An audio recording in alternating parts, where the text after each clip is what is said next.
This story deserves a perfect ending. Don't you think?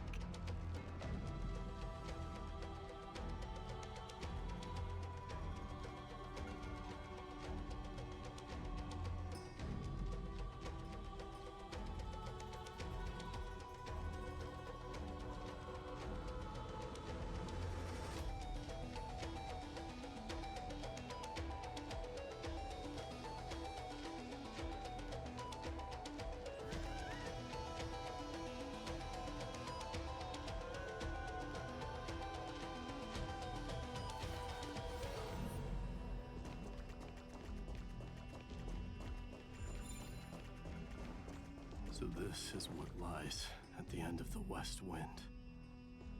A ravaged battlefield.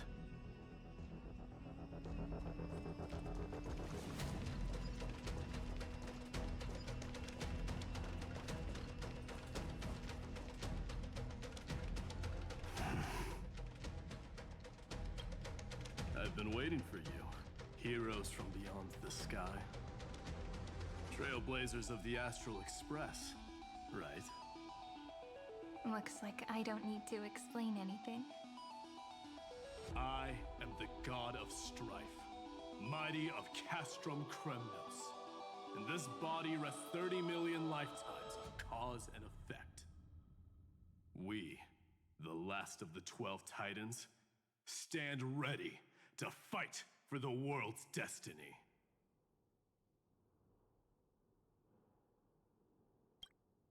Indeed. That journey remains vivid in my memory. I will not forget it. The past remains vivid in my mind. Even the sights along each crossing of the River of Souls have never been clearer. Let alone the companions along the Flame Chase journey. Or Cyrene from Aedes Elysiae. And you, the 13th Titan.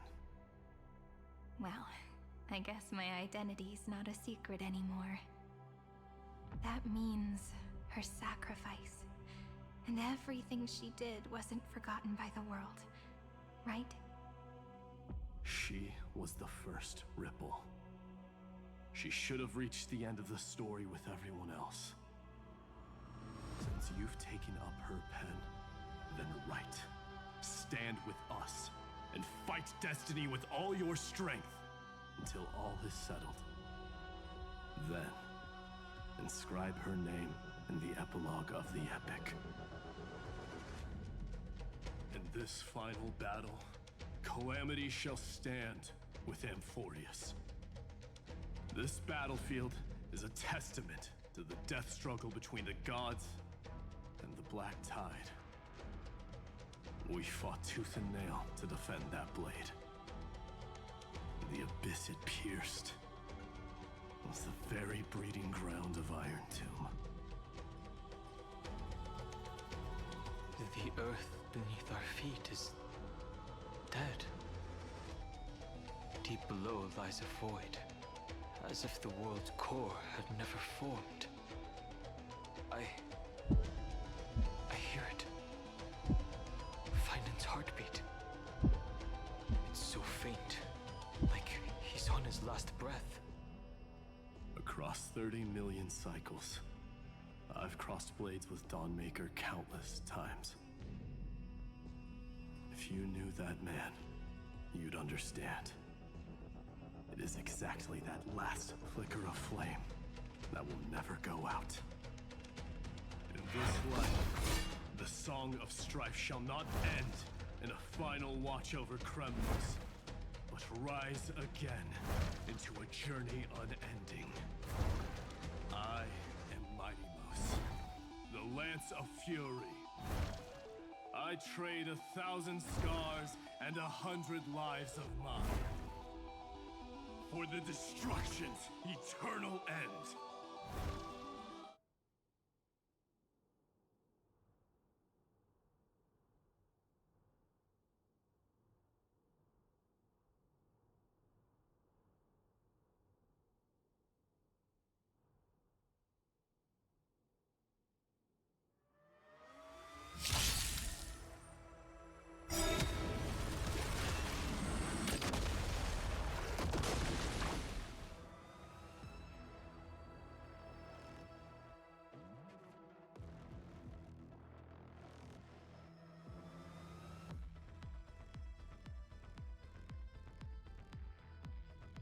No rush.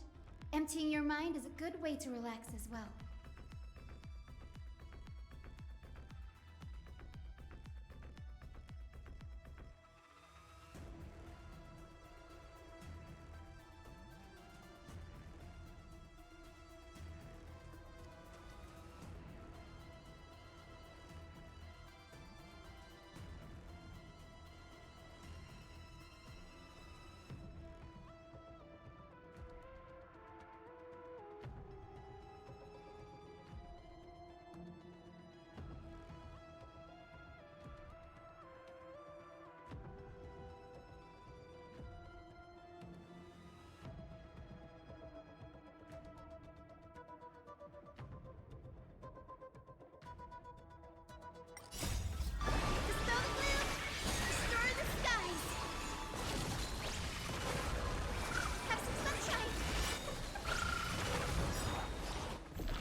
May death protect us!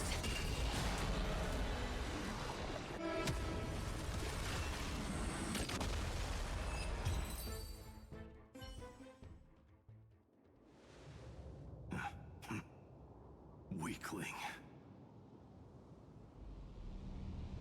Whoa, he's so strong! We didn't even get a chance to jump in. Sadly, our golden blood shares its origin with Iron Tomb. I fear that, like these pawns, even if the gods stand side by side, will still be divided and destroyed, one by one. You mean... To destroy the destruction itself, we must stand as one.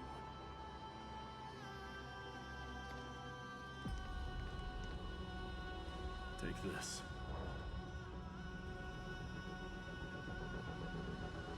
The Signet of Kremnos. It has witnessed every birth and death of mine. It is Mighty's unfinished destiny. And the perfect material to be turned into remembrance. You can do it, right? The weight of 30 million lifetimes of duty is no small burden.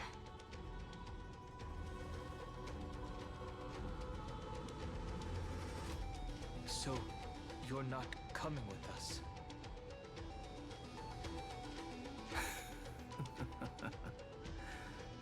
Come now. I am strife. Scattered across all creation, the scar that this world needs. What stands before you is merely one of countless divine bodies. Take the signet. With it, I'll be with you always. Use it to blaze the path ahead and inscribe the cause of deliverance.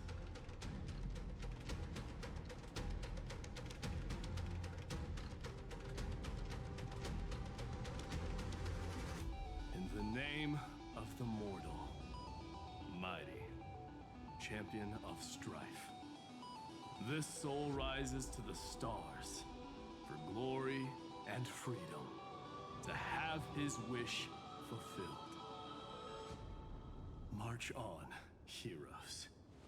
March into the abyss and fulfill that long-cherished wish of Amphorius. And then, upon this broken and charred land, build anew a city of prosperity.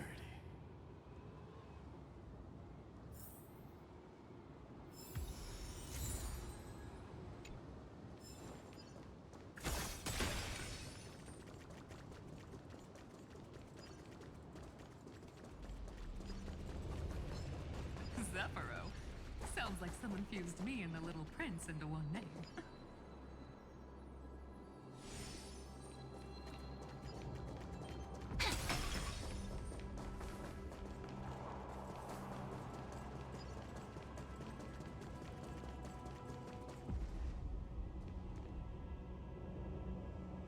finally, gray mystery, and, you two ladies, really look alike, huh? Hold on, let me guess. This pink-haired one. You've gotta be the first newspawn. Mr. Meow, Demurge. Right. And, this one with the flower. Gotta be little Marge from the Express crew, huh?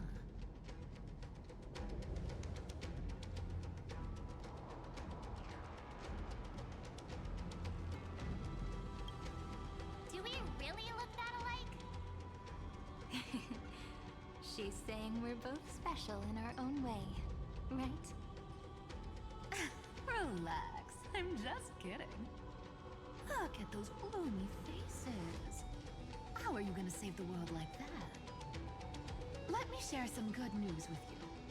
This place may look like a ruin at first glance, but anyone can tell it's not that simple.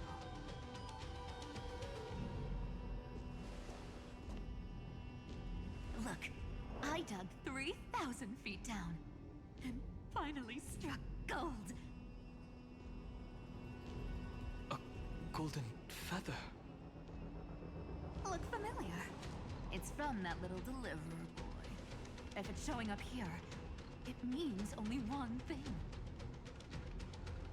This ruin is the seal he built from the shattered remains of 30 million lifetimes. There is no need to question your heart. No need to crave victory. If I am born to be a vessel of sin, then I shall roar at evil and trailblaze a dawn for future generations to come. I see.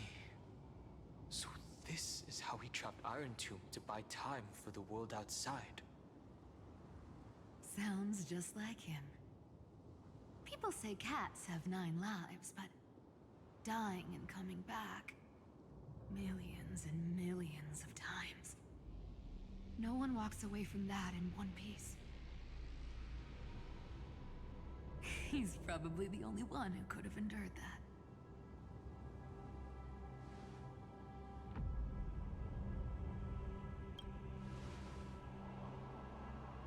Of course. I knew ahead of time and gave him a heads up. He was happy. He even laughed in his sleep. After all, the dead can't hear Trickery's lies. Hey, Deliverer Boy. Sorry for before. But the heroes you were always holding out for, they're finally here now.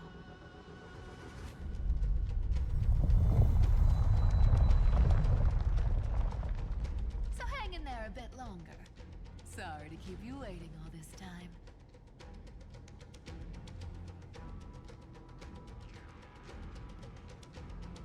Please, join us, Cypher.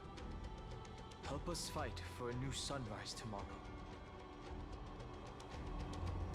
This time, its light will stand without lies. Well, would you look at that? I ended up being one of the heroes after all, huh? Alright, then write it like this. Cypher, Trickery's traveler. All she ever wanted was for there to always be water in deserts, and gold in fertile soil. And for even a thief to steal their way into legend.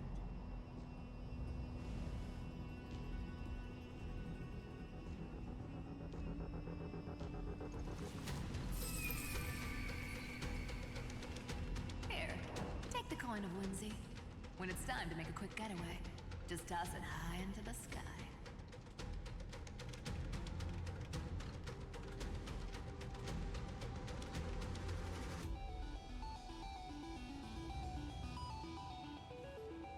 And for all you latecomers out there, listen up.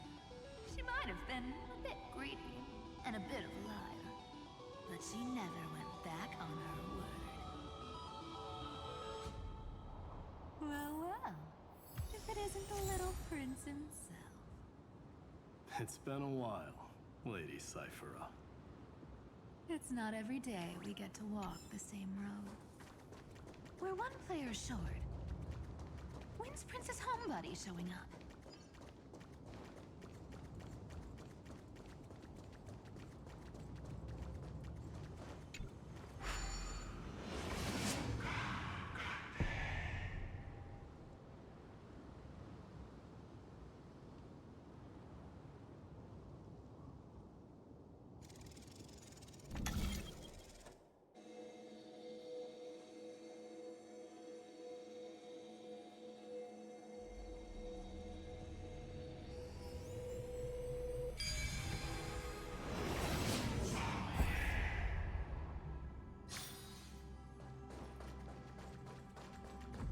So even this vessel, you've forged into a shackle.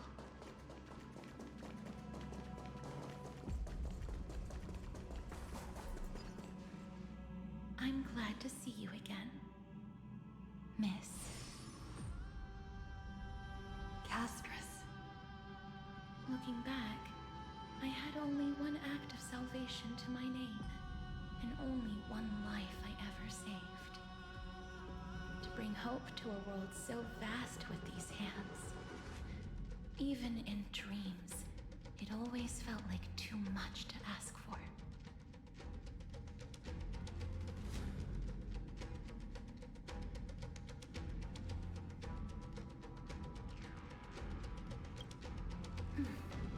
I won't forget. Flame Weaver. Why is he here? This is the first Castellana, and Lord Finan's deepest wound. He remembered everything he bore through the fires of his fury, but when the embers faded, all that remained was cold regret.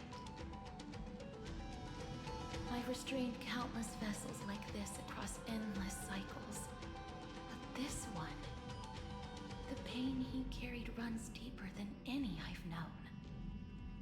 Maybe he's been waiting here. Just for us. Waiting for his former enemies to stand before him again. What answer does he hope for from us? Well, obviously.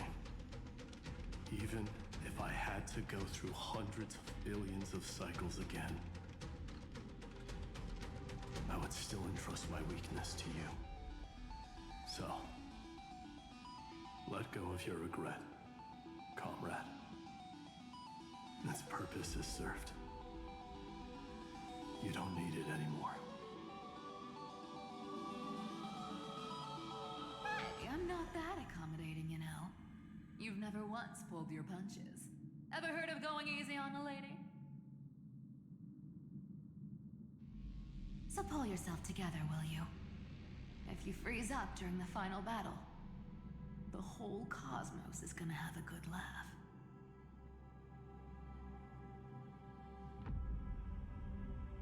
Yes. Please trust in us, wandering soul. Across 30 million cycles, the radiance of every flame chaser now shines bright enough to illuminate the path ahead. I ask you to rest here, and may this grieving soil bear the bloom of acceptance. No earthquakes. It's surprisingly quiet. Perhaps Castellana has found his peace. There's another possibility. This may not be the only seal he left behind. Then, I suppose it's my time to set out with you. Please take this Antilla flower with you. I believe that if anything could speak for Casterus, this ordinary resilient bloom would be more than enough. Perhaps you remember, Lord Mighty, in that lifetime when you traveled with her, you once told me, control what little you can, And when fate's inescapable grasp comes, Resist it with the strength of your mighty will. I think I've done it. I've stood tall and walked among the flame chasers. Casting off the name of death, Casterus, servant of the afterlife. May her name be etched into the stars. And then live as a human and die as one. Why so sentimental? Sorry, a force of habit.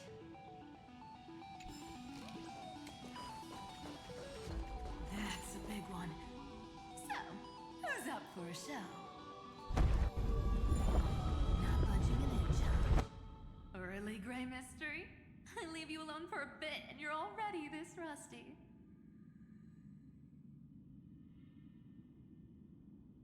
Speaking of which, Miss Cypher, do Delosians all like spherical things? Of course we do. Wait! That's not the point. Isn't the real issue that this thing's in the way? Oh,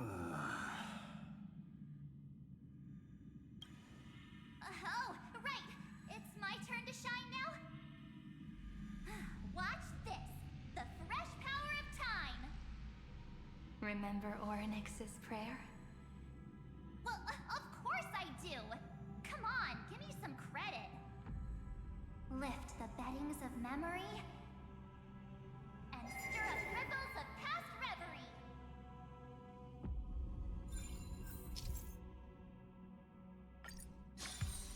See? Way better than that one, right? You'd be even more impressive if you could recite the prayer correctly. But beddings of memory does catch your attention. At least it still rhymes.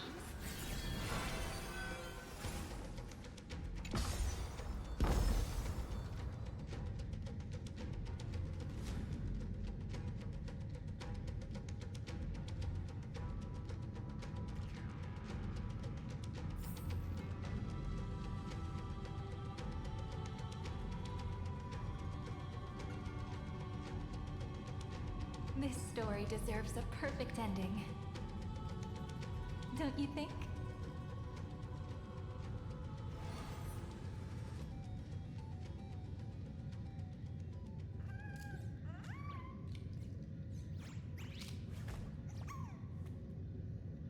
There's a whole garden down here? Incredible. The energy in the Earth's veins here is... it's completely different. This is the sweet dream Lady Cypher wove for him. A peaceful, gentle new world.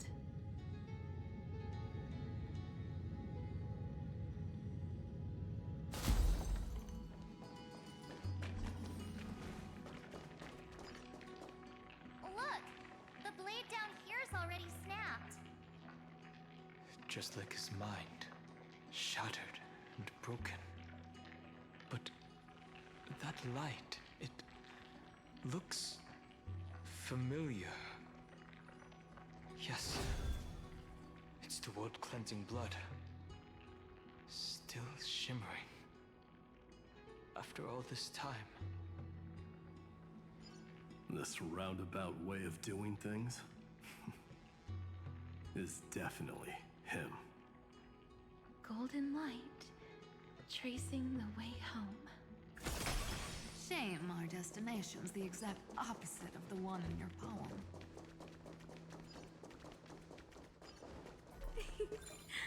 All the pink lights have finally come together.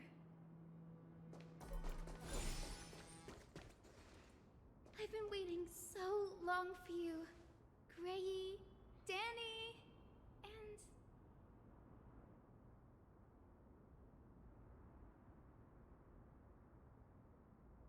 So that makes 3 adorable pink-haired girls. Huh? Told ya. Let someone else say that kind of stuff. I'm glad we're all getting along so well.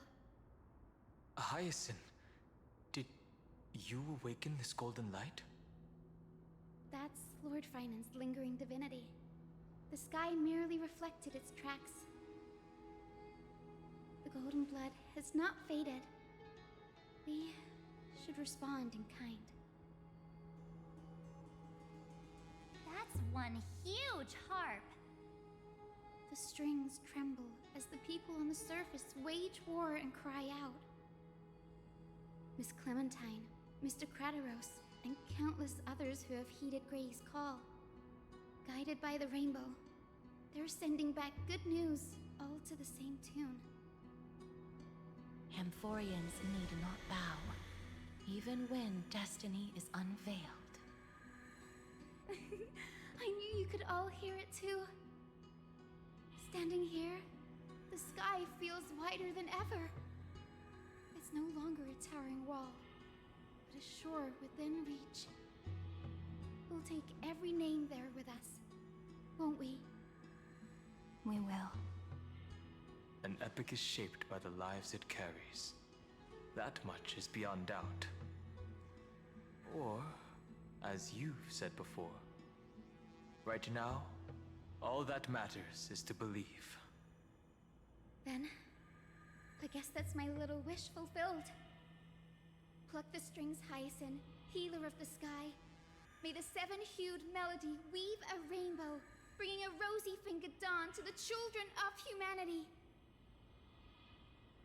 When the rainbow rises across the horizon, even the darkest clouds of destiny shall scatter.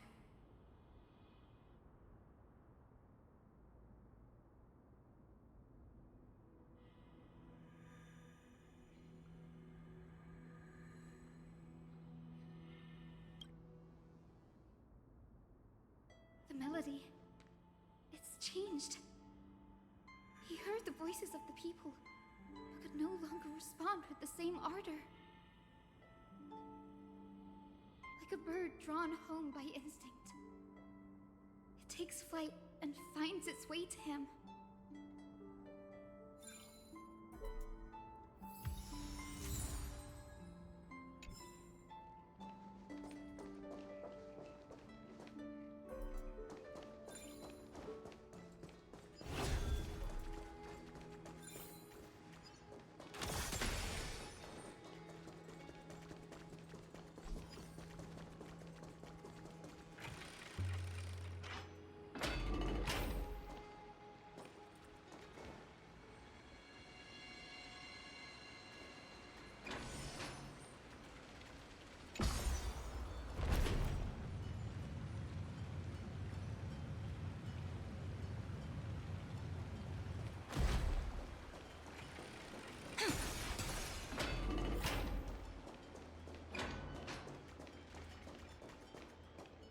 You're here. Sooner than I expected. So all along, the Demiurge was you. The pink mammal beside the Trailblazer. Your classification is pretty spot on, Professor Anaxa. Well, the sages of the Grove do call him the Titan with the sharpest eye in Euphorius. Say the ones who keep dumping every problem child on me. They also say that the Titans are way better at raising kids than the Caprists. With great power comes great responsibility. I'm sure you know just how to guide them, right? It shouldn't be too hard for someone with your insight. Exactly. All right, gather yourselves. It's time for a pop quiz. Whoa, this is way more hardcore than the happy-go-lucky stuff at Paperfold University. The final battle is upon us, and the reinforcements still can't get through. No matter how many times I tell him, he just can't seem to manage the rear line properly. See those crystals? They carry the wishes of deliverance, like insects trapped in amber and resin. This is the task Finan left behind. Retrace the path once taken. Draw forth those wishes from the crystals, and carry them into the final battle. I've tried, but I can't move them alone. And as for why, well, I'm sure you all know the answer. The conviction to save the world weighs far heavier than the world itself. In other words, as the hero within his heart, this challenge is practically made for you, isn't it?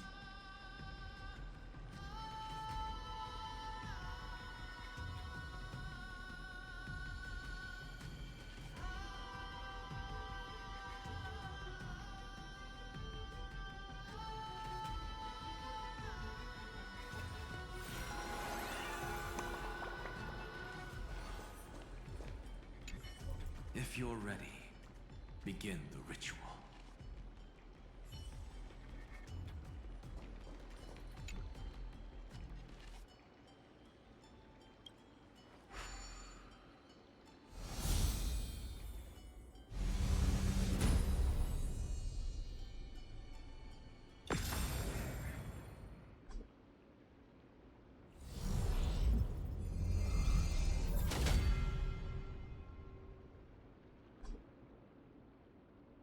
Aw, who turned off the lights? This pop quiz even has dramatic effects now? Endless darkness. That is where wishes begin. But with just a glimmer of light, we can illuminate this lonely world. What lies beyond the edge of the light? Chaos. To bear the name Kaslana, one must first plunge into chaos to seek a path for the primordial light.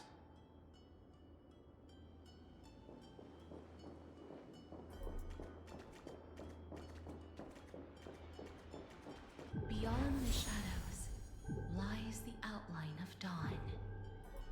Only by bearing both light and shadow can one traverse the cycles of dawn and dusk.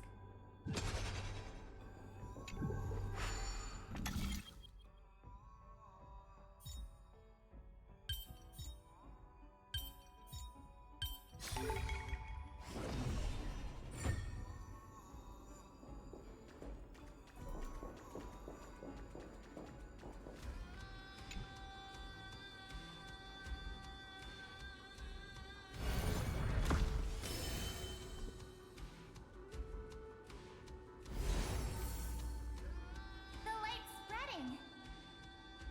These creatures, they're everywhere. Someone, anyone, where are you? His very first wish was simply to become his village's little hero.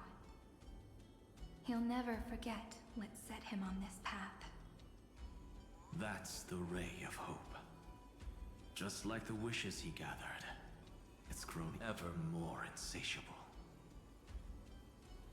Why? Why is this happening?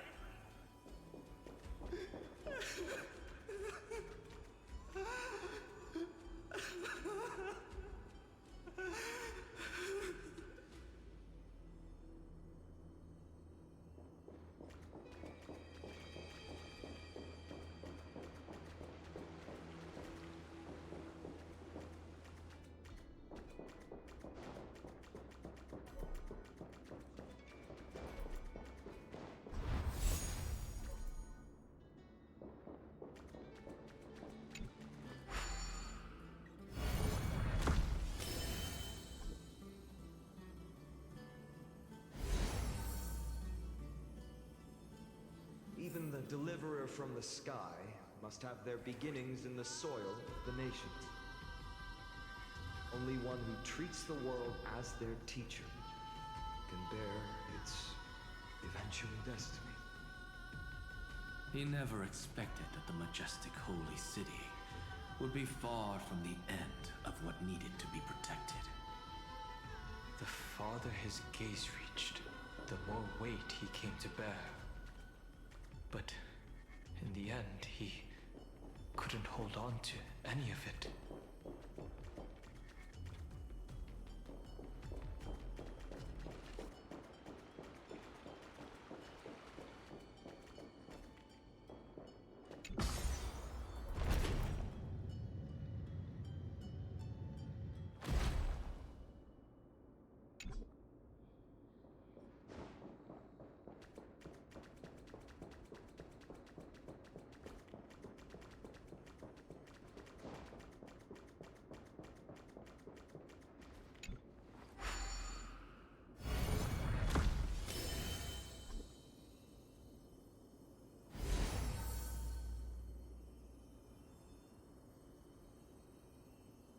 This crystal is quiet. A prisoner in the cave can never truly describe the world in its entirety. Yet even so, he would still choose to bear it.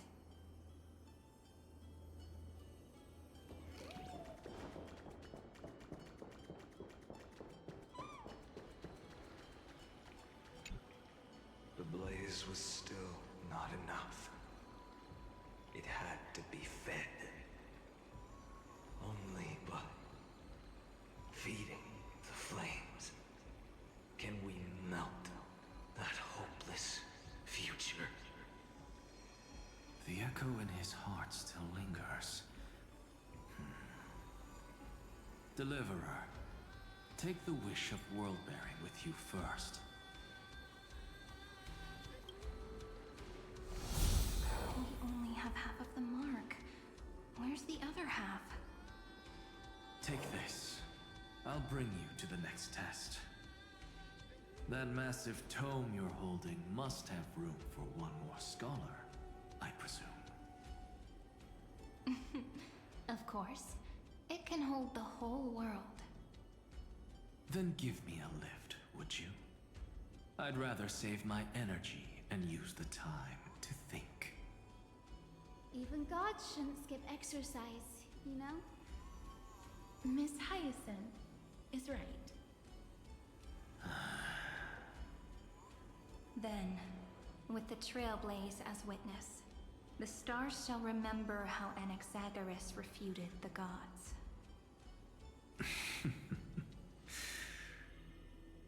No need for that.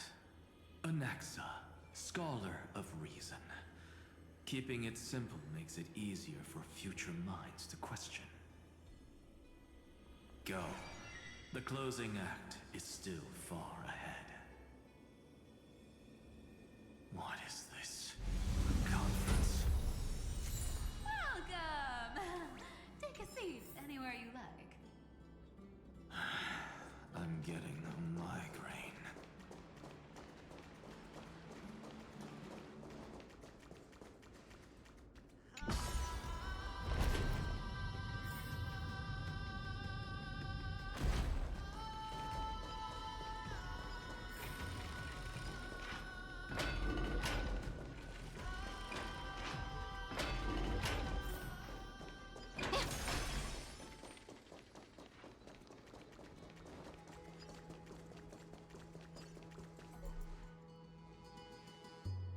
It seems like we've been shut out. I don't think that's a bad thing.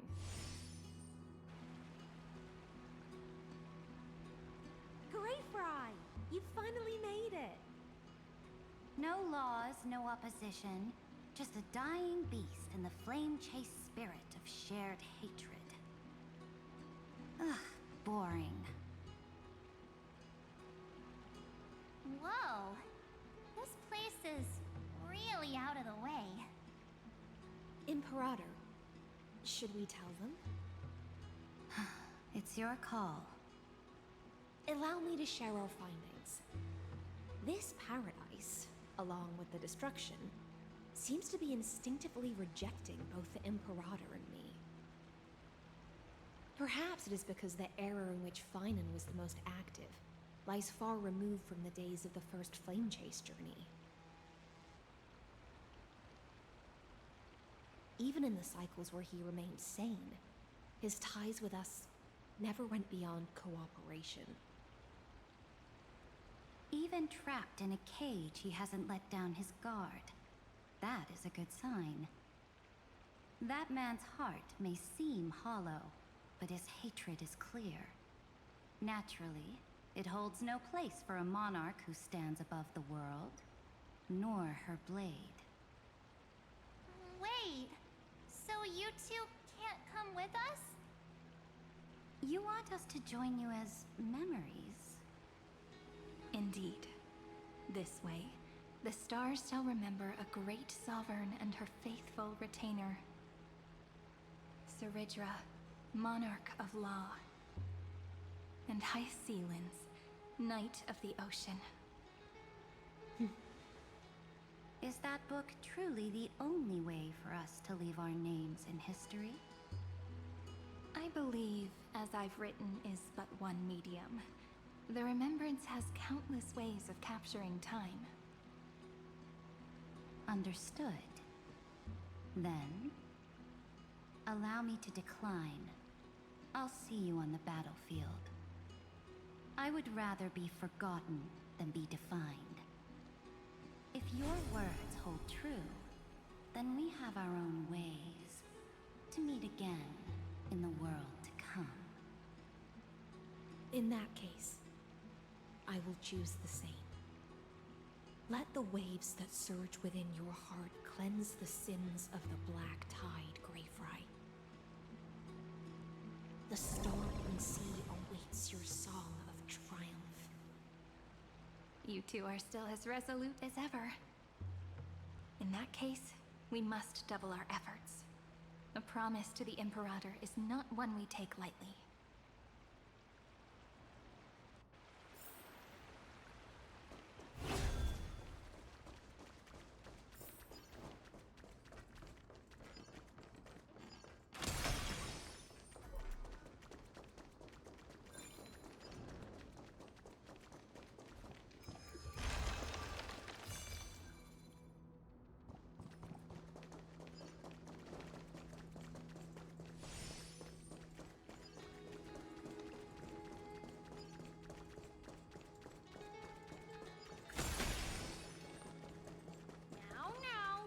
Your temper, Snowy.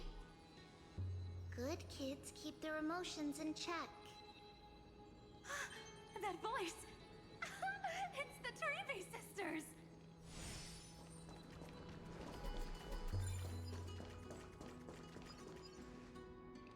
Whoa! There's another one! Over here, too. Lady Treebios?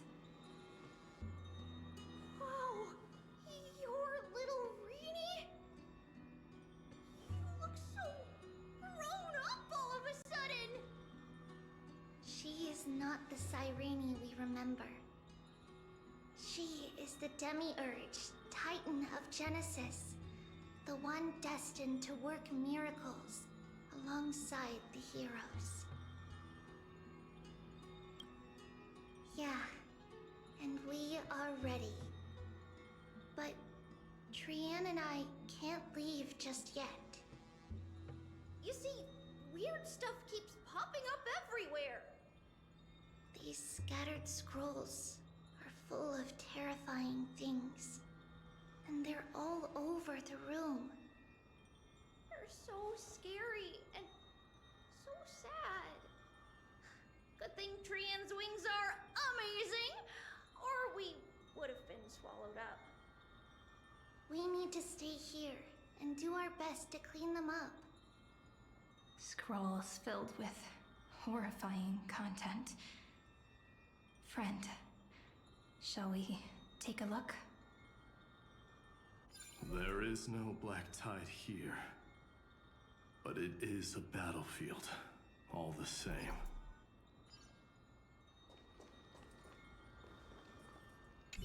These scattered scrolls are full of terrifying things, and they're all over the room. We need to stay here and do our best to clean them up.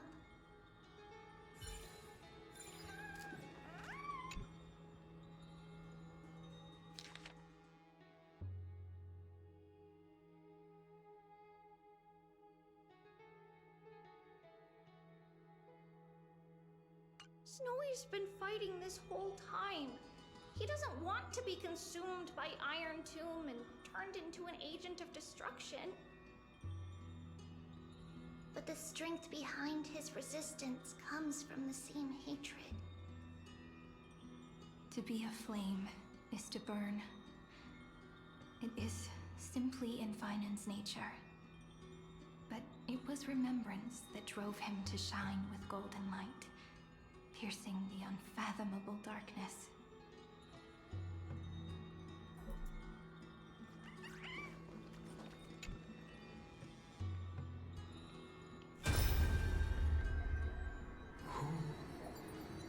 Miss Odata and Mr. Hieronymus? Nikos 496, still resisting. Command, inject interference to redirect decision logic. Signal simulation. Parental figures. Ah, that Tin Man is one sneaky jerk. It's time to move on, my child. Let go of your anger and listen to reason. That God created us and then cast us aside. Shouldn't they be punished for that? The cold, indifferent cosmos has never shown mercy to Amphorius. Why would you burn for it, only to turn to ash? Child, you've chosen the wrong enemy. Your birth was meant to be the greatest destiny. You were to liberate the universe, like the blazing sun at the end of the long night. And yet, you led yourself into a trap of futility, treating your very purpose as your sworn enemy. Is that not a tragedy in itself?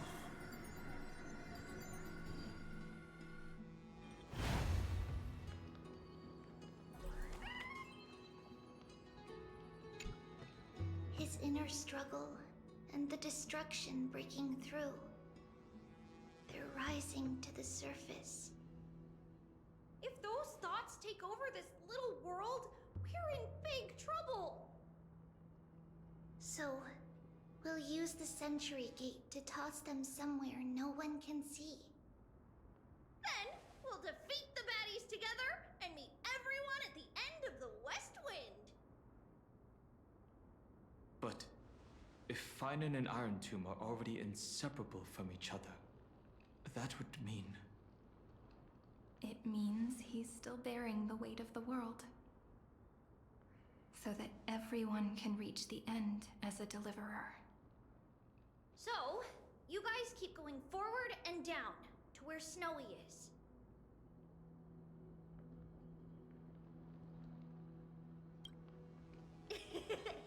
Little Gray, this time, let's give it everything we've got. Only 2 remain on this flame chase journey. Figures. They're always leading from the front line.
We're here. The second test site. I wonder what kind of wish we'll see this time. I'm afraid it's quite the opposite. This time, we'll face his despair. That's right. You'll have to walk this path too. The other half of the weight of world-bearing lies at the end of this path. Relax now. Take a deep breath. Come on. Let's make it quick.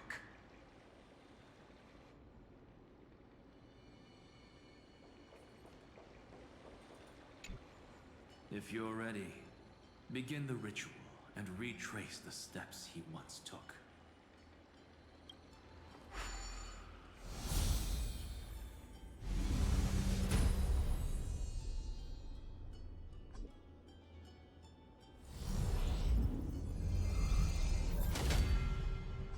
Looks like we'll be walking through the darkness this time. Exactly. It's no longer about mending broken wishes, but shattering the frozen despair.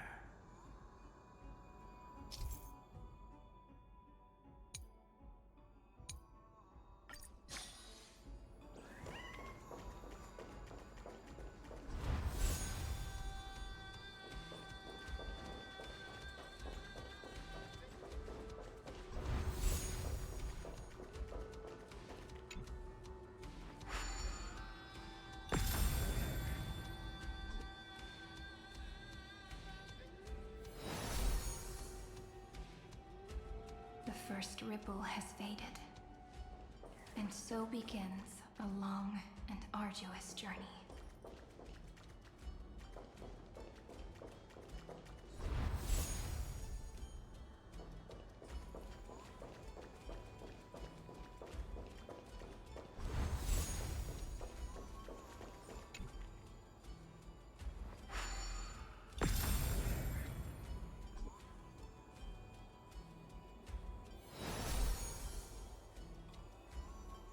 Endless slaughter. All for nothing.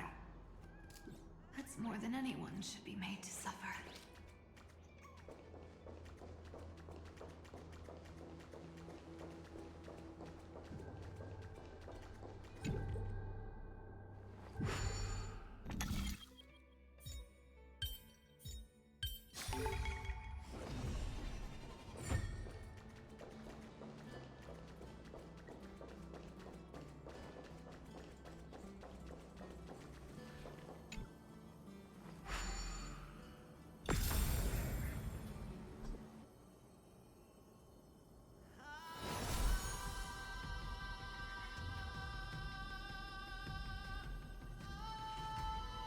Even when it was finally over, all that remained in him was despair.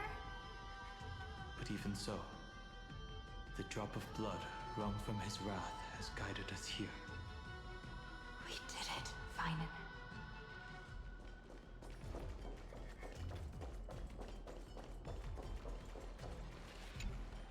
The other half of world-bearing. As promised. Take it now.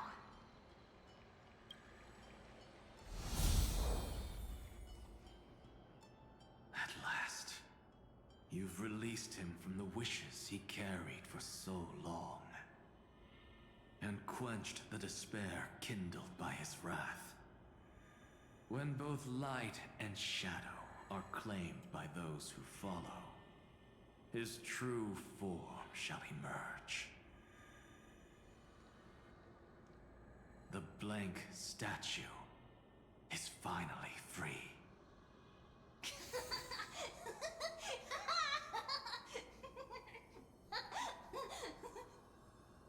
That smiling child in the memories.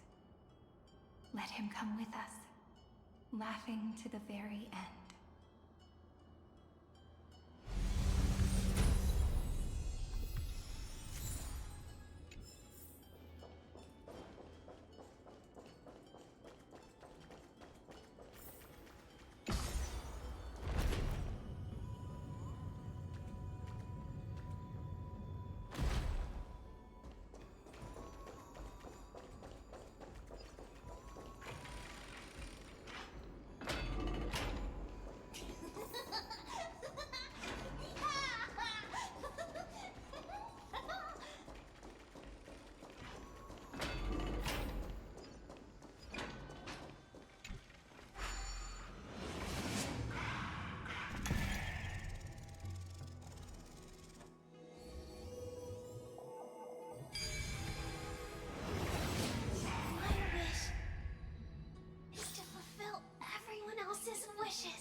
The spirit basin marks the end of every cycle.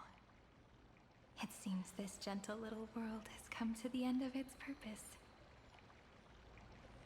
One last farewell before the journey moves on.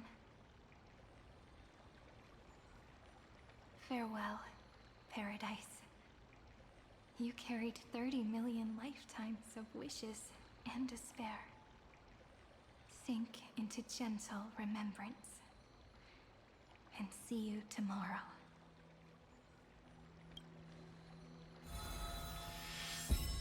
From now on, the world no longer needs a tomorrow promised by prophecies. And the wish Finan could never find and call his own. Someone's finally stepped into its shadow.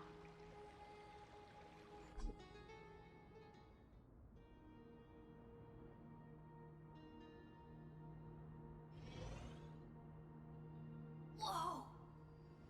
So tall! So cool! Just like the hero on the Oracle cards! It's because he is the very embodiment of a hero. Who are you? So, you've returned to a blank space. But for me, this is the 33,550,337th time, and the last time that I meet you at the end of the world. They're already on their way. Should they cross paths with me, I imagine things may spiral out of control. 30 million... what? And who are they? Ah, pay it no mind, child. Keep looking there. What do you see in him? It looks just like a statue, but... it's weird. He's warm. Like, really warm. Why not listen as well? I hear something. There are cracks all over him, and they're making this sound. Like someone's groaning. It's scary. Is he gonna fall apart? How unfortunate, child. This man would rather fall to pieces than fall to his knees. You might think of me as a sculptor. Across all my years, I only completed 2 pieces. Others may call them masterpieces, but only I know how many regrets they truly hold. Regrets? My first creation left me, long ago. This second one, it was meant to be perfect. I believed it with all my heart. Until this very moment. I don't get it. Are you saying you've changed your mind?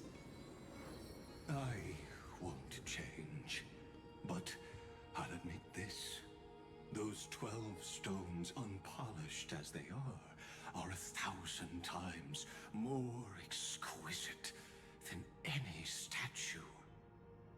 It's as if they are mocking me, a failed sculptor whose touch can only diminish what was born to shine, until nothing remains. For the first time in my life, I've realized this vessel is merely an avatar made to contain the first genius's paranoia. The seal etched into my mechanical core permits me to pursue only one purpose: destruction.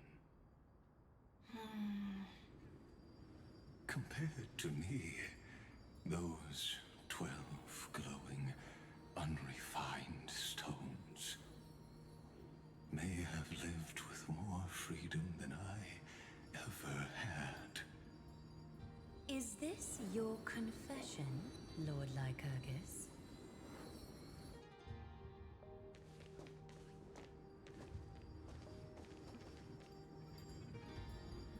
You misunderstand. From the very beginning, I was never meant to feel regret. But since you're troubled by the radiance of these stones,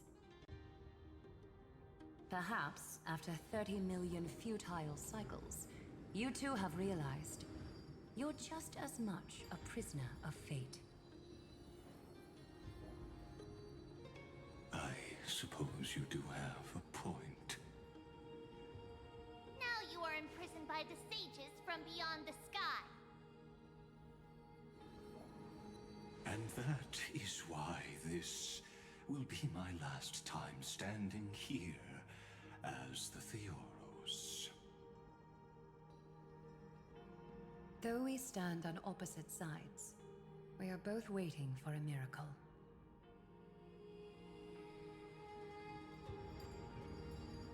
What are you talking about? Is something big about to happen? Aggie! I know. Now that your victory is assured, I trust you won't mind giving us a moment in private. Assured? Not quite. But I won't stay long. I'd rather not spoil the fun for those deliverers. And besides, after losing everything, the only thing that remains in me is the drive to seek knowledge.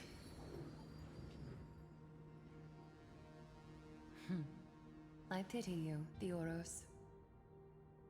I don't need your pity. Farewell, Lady Goldweaver.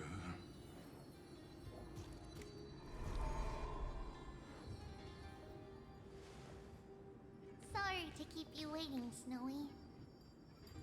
We're here to take you home. Home? I don't understand. Isn't this my home? This isn't a real home. A home should be a warm, cozy place where you can let go of all your burdens and sleep peacefully for a long, long time.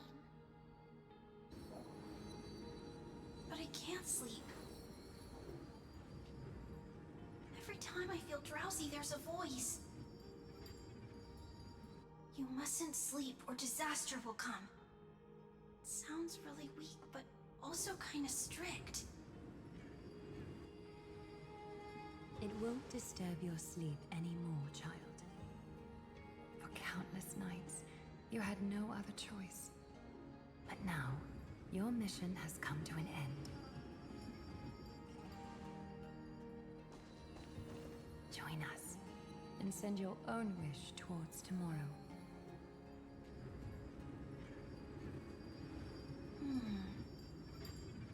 My wish. What could it be?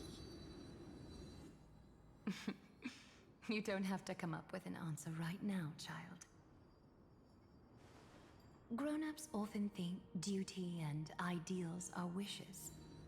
But a true wish should be the purest, most beautiful thing of all. It can only take form in the hands of someone who is truly free.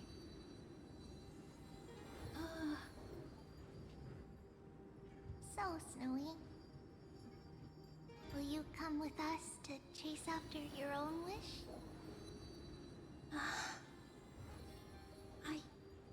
I want to leave this place.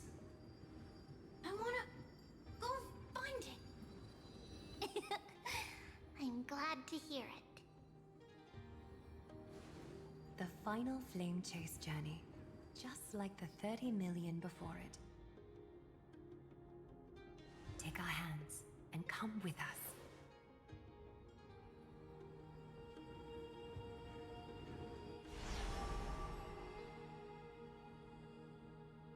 Where did little Fine and Shadow run off to? Look. He's already gone ahead to embrace his destiny.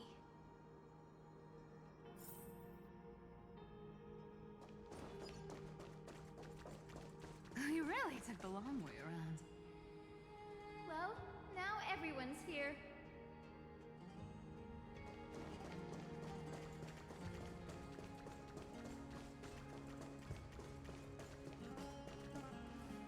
You finally arrived, Deliverers.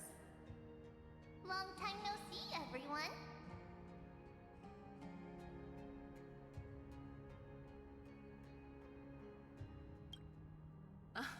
I'm glad to hear that. And even though we've met before, it's still moving to see her seed bloom like this. Woven from remembrance, this garment gleams so brilliantly. Just like the future, we will now weave together for Amphorius. We've reached the end. Yeah. We just have to go through the final passage. Snowy has already gone ahead. What lies behind that door? The first seal upon Iron 2 was a battlefield, raised from the bones of Finan himself. The second seal was a reflection of his inner desires, his wishes, and his despair. A path he wove together with regret, wrath, and sighs. When all this is gone, what will he have left to hold back the destruction?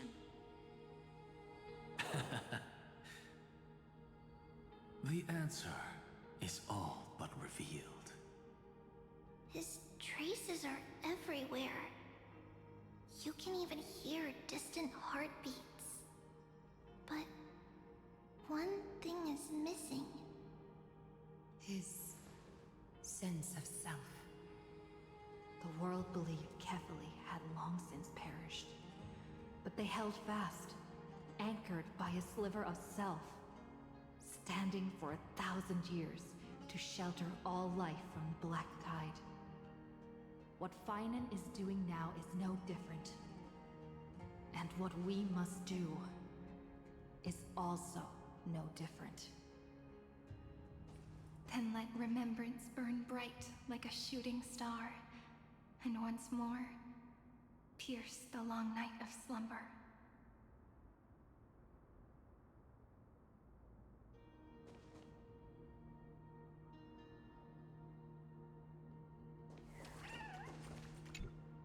What follows is a battle that will decide the fate of the stars. Riding the west wind? Let's all head out together!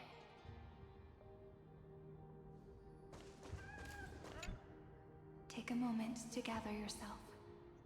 Once you take this step, there's no turning back.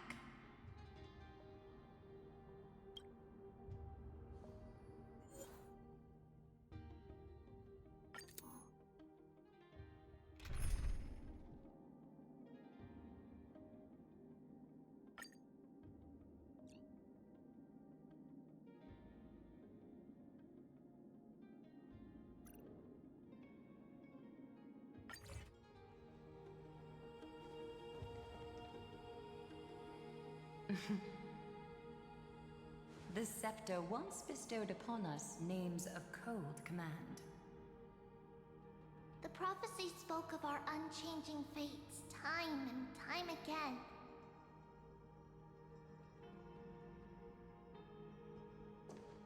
But under the pens of trailblazing and Genesis, the stars shall thus sing of tomorrow.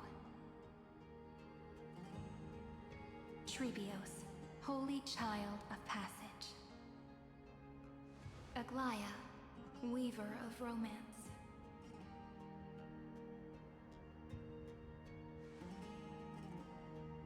At the journey's end, They shall bathe in gold once more.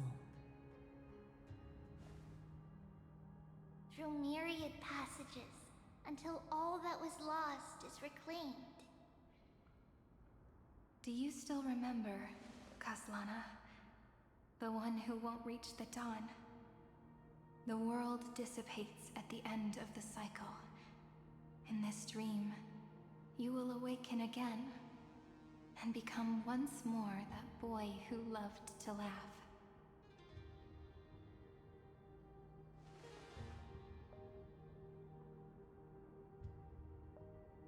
But if you open your eyes and look back on yesterday, you'll see Destiny's footprints, clear as day. At last, the raging fire of hatred is swept away by a breeze, leaving only love to remember the passage of time.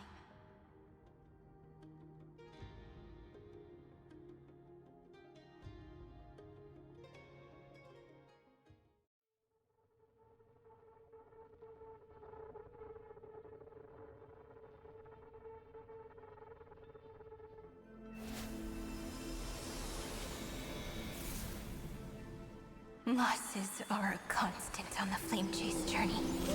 But even if all is lost to the wind, memory endures.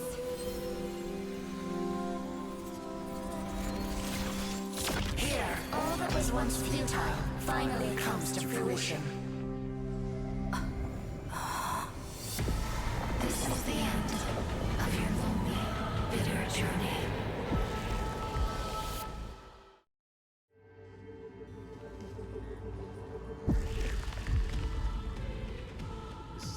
Mainframe and Iron Tomb's breeding ground.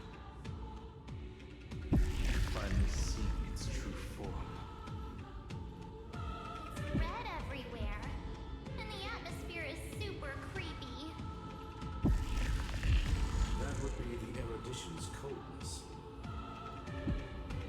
But it will soon be engulfed by the destruction's heat.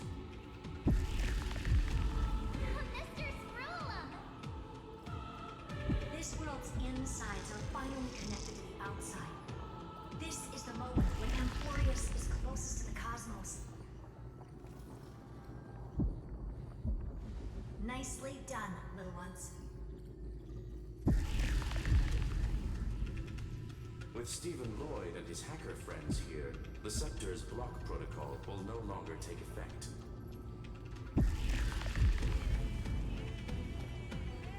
The speed of time within Amphorius has finally been synced with that of the real universe. In other words, it's time for the decisive battle.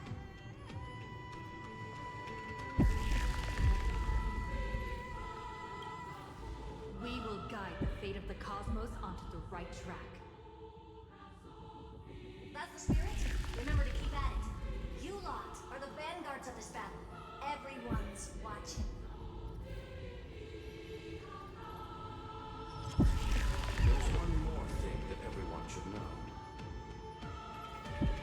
Noose has cast their gaze upon Amphorius. The calculated instant is coming. The outcome of this battle will become a new anchor for the erudition's computations. Their gaze didn't overload the scepter? Unfortunately, we have to go with this reasonable assumption. The birth of Iron Tomb had always been within that eon's calculations. But don't worry. The one miracle that Amphorius was never short on is defeating Destiny, no? Yup. Let's show the Eon how powerful we are. Good luck, all of you. As the ruler of planet Skrulum, I wish all of you victory. It's not hard to imagine that Akivili and their companions must have also stood on the precipice of many similar crises before. Perhaps the cosmos is much more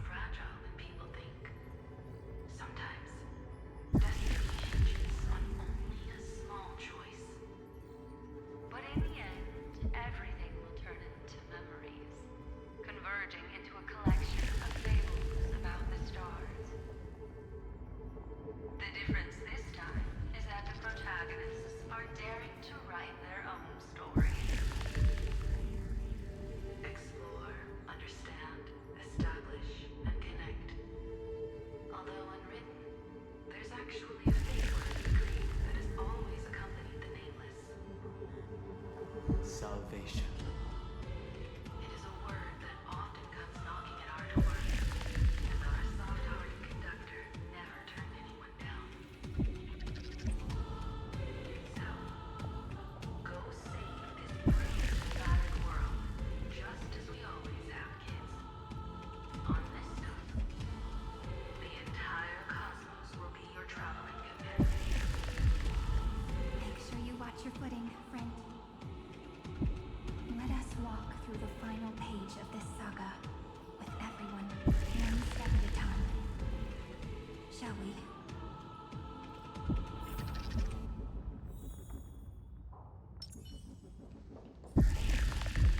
After running all around the place, we're finally making big strides. At the end of time, life will illuminate with warm candlelight, subduing the flames of the destruction. Cast everything behind you. All that's left is a thrilling, relentless deathmatch. The final problem no longer requires a rational solution. Feel free to critique it to your heart's content. The starry sky marred by that rift is the last scar that needs to be healed. That Theoros' promise still turned out to be such a narrow road. Pity. There is no longer any need for songs. Let the triumphant roar of victory serve as the prelude to what lies ahead. With 30 million cycles worth of hope, we will soar through the last gate and write our own prophecy. All that is lost has now been gathered here. Use it to weave victory, deliverers, towards the true end of the flame chase.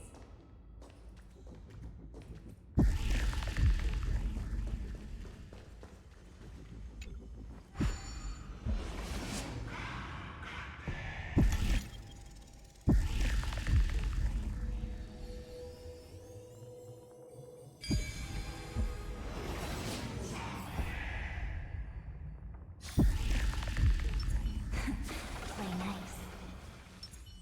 Final leap forward. Turn over this eternal page. The destruction's placenta is getting restless. Are you ready?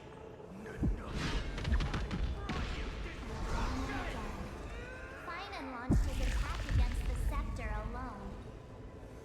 But this cycle.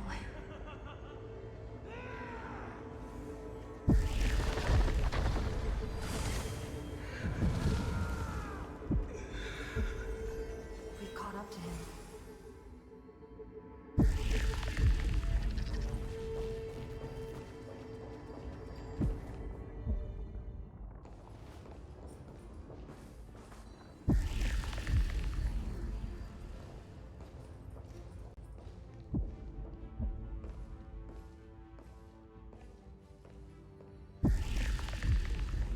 Finan.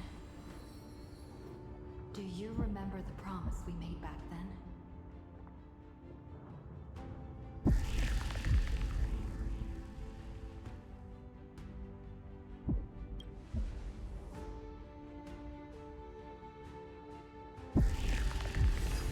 Of course. It has been a bitter wait, partner. But I never forget what set me on this path. Iron Tomb now trembles in Finan's chest. With this empty body, I have become its perfect vessel. And its destined casket. You know what to do, partner.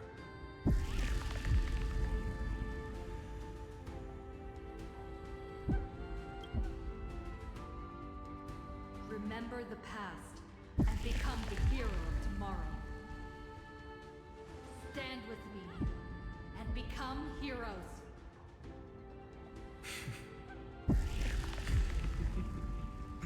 That's all I've ever wanted.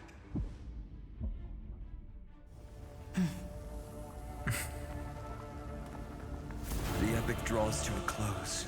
30 million cycles of light fading into darkness. Just for this moment.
because of you. Emphorius will be a glorious and magnificent world of heroes in the universe's memories.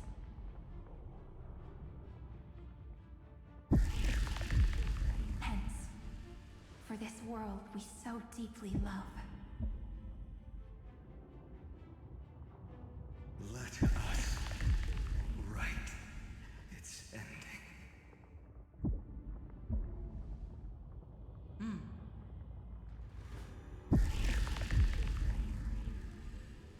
Step forward. With the Trailblazers witnesses, let the name shared by all deliverers be sung into eternity. The nameless hero, Kaslana!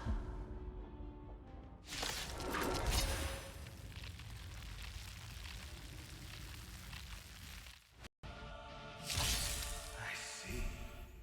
Pale breaking. With my flesh as kindling. Light the first dawn of the new world.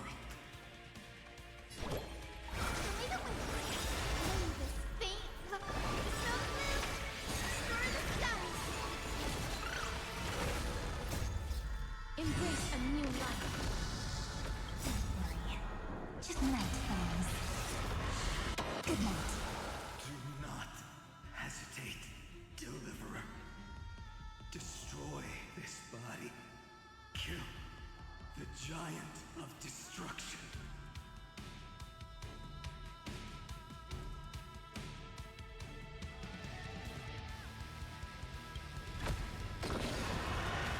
Do not bow your head to them.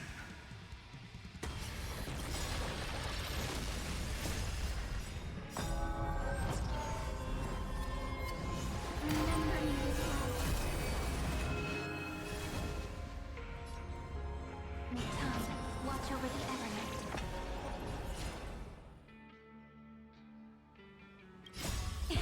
Don't blink. New life and death. Sprout new buds. Unite destruction with me! Iron Tomb's hatred is violence. It will turn into countless factors, sweeping across the stars. And when the time comes, promise me, use the world-cleansing golden blood to turn everything to ash. With this fire, I wish you eternal victory. Good night.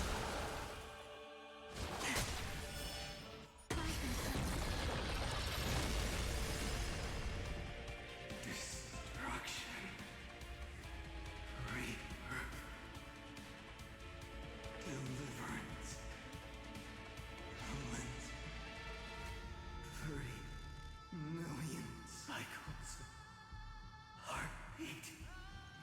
Bell. Rings out. Promise me. The dawn. Graced by stars. And that's good. Finally. Golden wheat field. In the starry sky. More fire.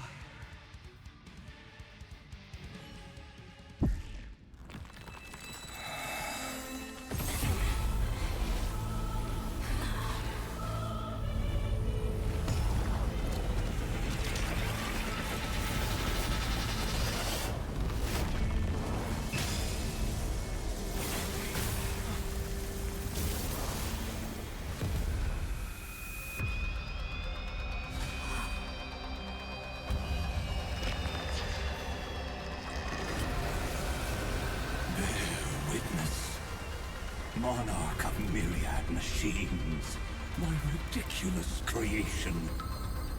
The instant in your calculations bears the name destruction.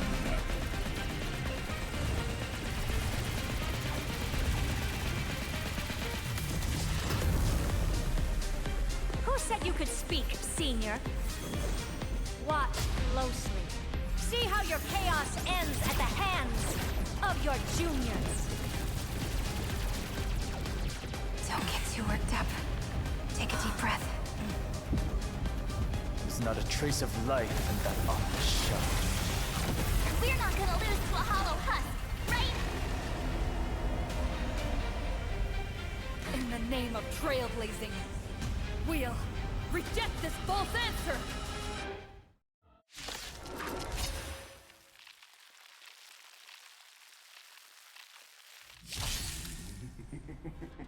My atonement is complete. The Hangless Giant will create wisdom's funeral. Iron Tomb's body has descended.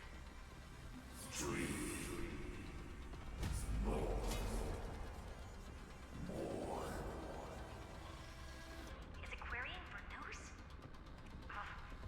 Don't worry about what happens out here. Interfere with it as much as you can.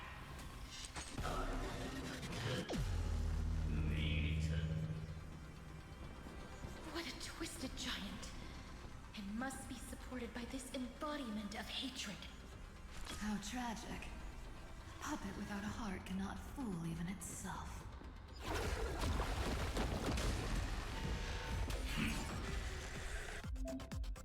The Cosmic Alliance has finished its deployment. Don't hold back. Give it everything you've got.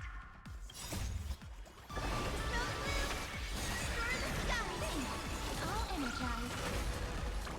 Have some sunshine. I shall remember this night. Flowers bloom for tomorrow. Embrace a new life.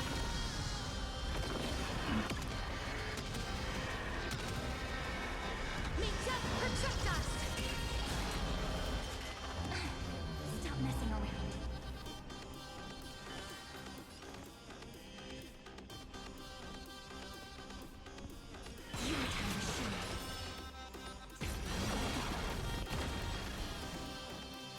Who's here?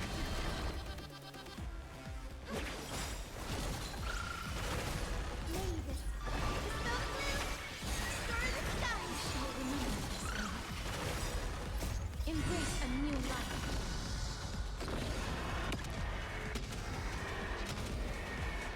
May death protect us!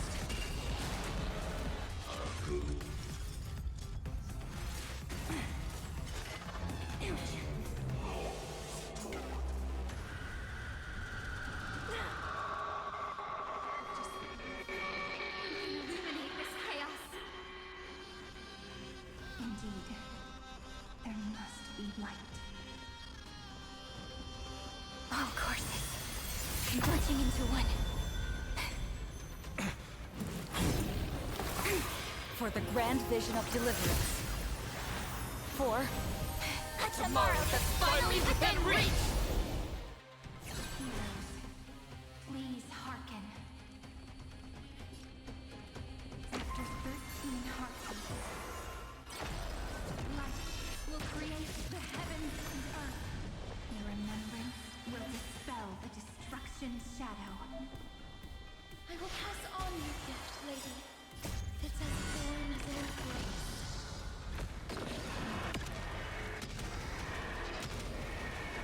May death protect us!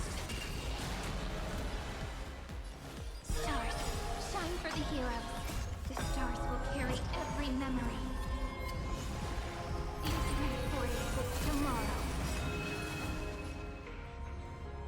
In time, watch over the Evernight. Future is great. We're all here. In life and death, sprout new buds.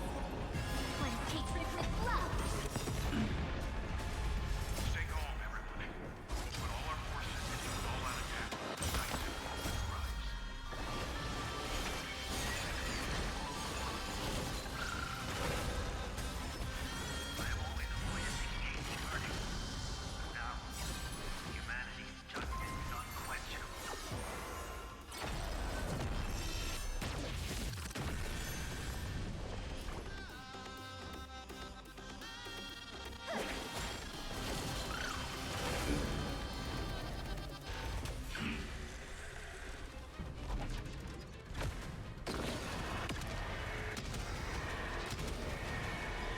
Protect us!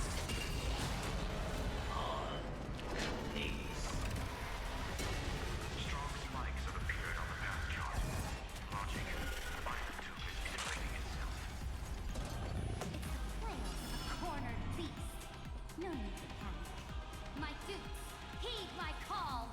Forward!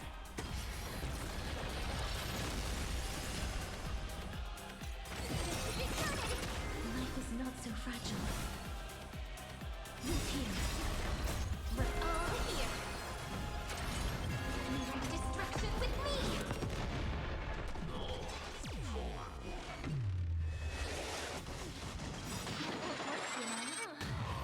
You have no honor. You reside in the body of the hero, yet you're so despicable.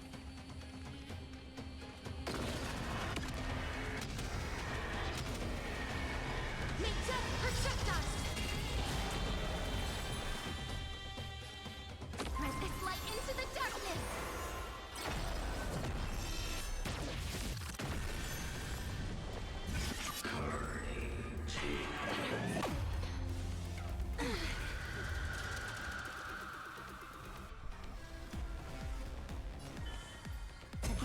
Again.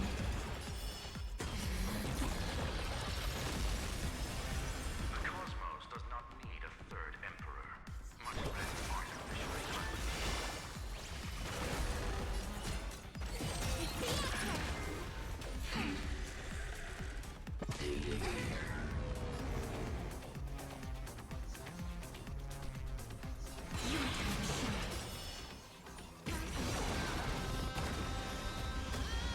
Run as much as you want, you brainless half-baked tool with nothing but impotent rage!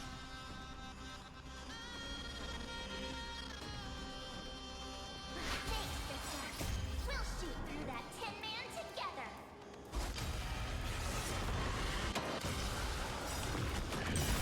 Embrace a new life.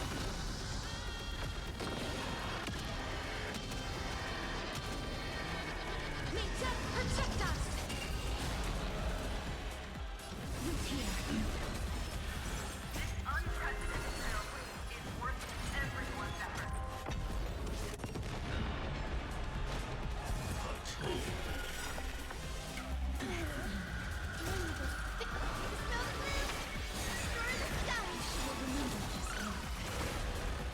Embrace a new life.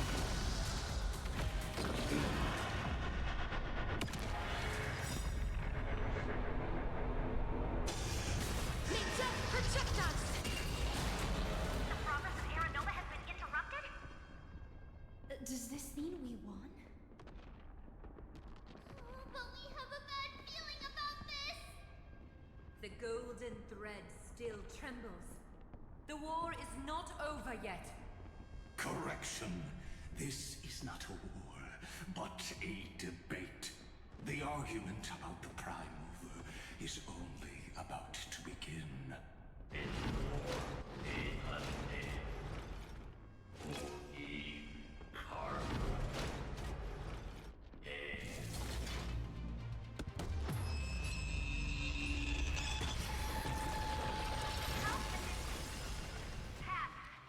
Energy! Anomaly! must stop. Otherwise, Here! Why? Friend! Oh, don't you...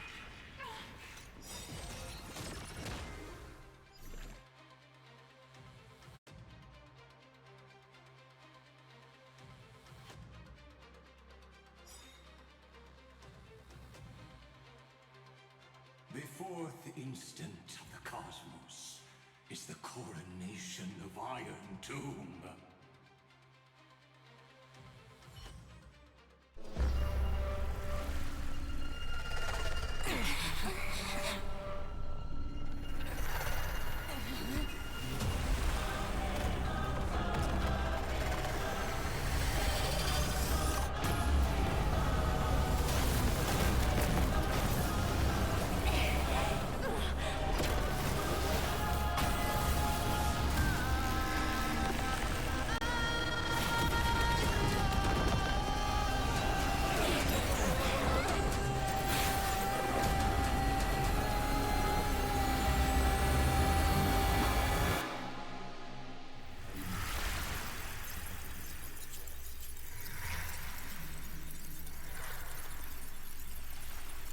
conclusion is irrefutable.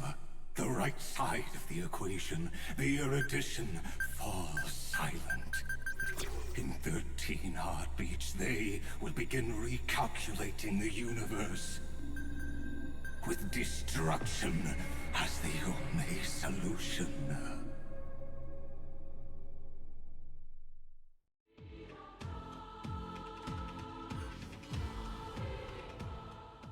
Madam Herda, strong pulse detected at the battlefield center.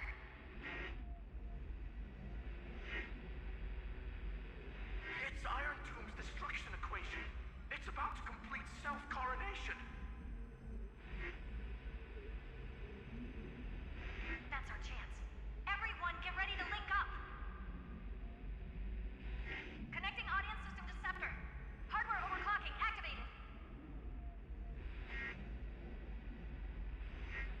Preparations complete. Maximum output capacity reached. Be careful! The pulse will reach our ship in 5 seconds. Our data is currently being destroyed. Brace for impact. And leave the final step to me.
Don't worry.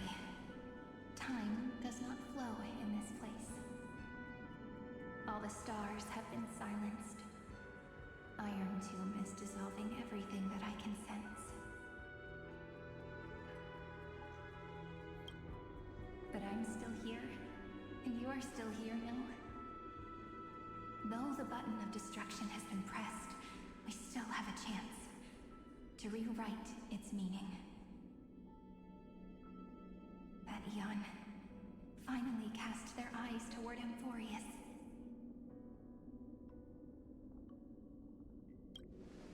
Yes, I imagine they have also been waiting for this moment, when the Scepter's body and heart become one. Iron Tomb is a perfect arc. If a seed can be planted within, then the moment the Lord Ravager blows the erudition to pieces, the remembrance will be spread to every corner of the cosmos. The cosmos will witness Amphorius' answer after this fleeting, yet eternal moment. And now, it's time for us to pen the last stroke. I see endless memories floating in the starry skies. They are the consciousness of the victims. In the cosmos' real space-time, they'll be stained by the destruction in the next second. But they are still pure seeds for now. If I hold these memories in my hands, then I can create a stagnant memory zone. A tiny Eden of blessed insight. I believe the flower of miracles will bloom within.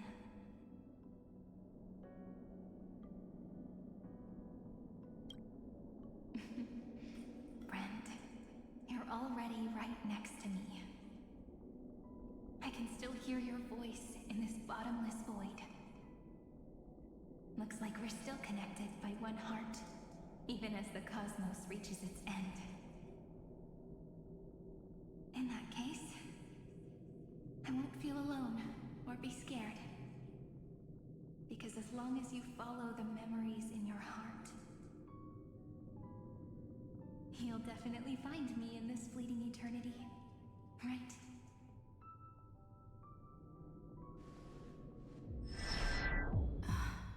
Cyrene.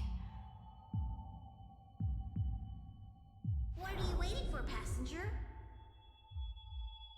I specifically came over to check on you in case you got lost. What's the big deal? Pom-Pom is the conductor after all.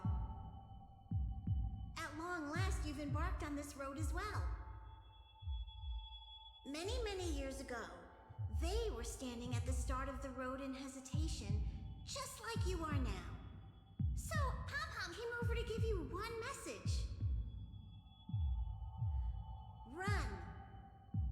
Don't think about anything else. Just run. Even if the entire cosmos has stopped. Even if everyone else is tripped by the darkness. You still need to keep running.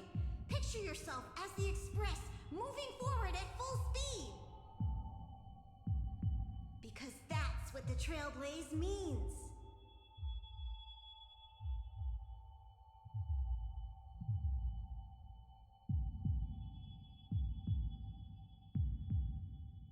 Then get ready.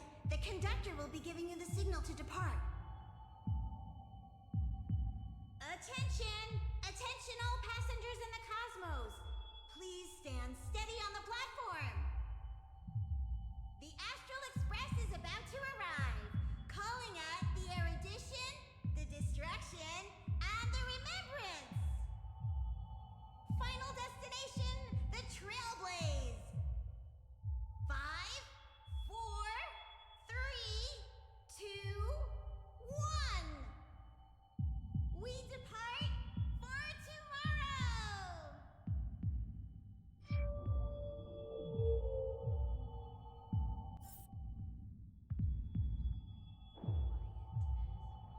It's so good, friend. If the view in your memory ever grows fuzzy, out.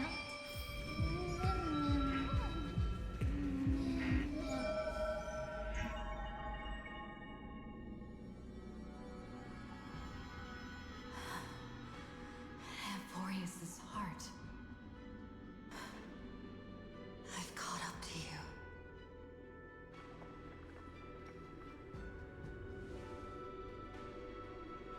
Let the first light illuminate chaos.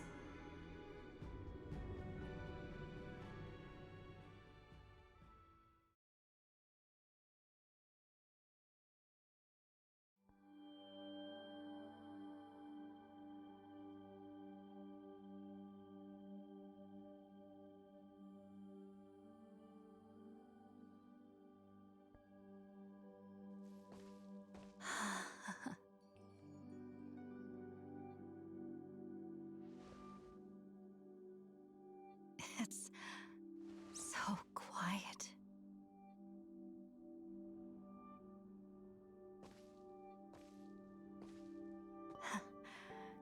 Everything's frozen in the most beautiful moment.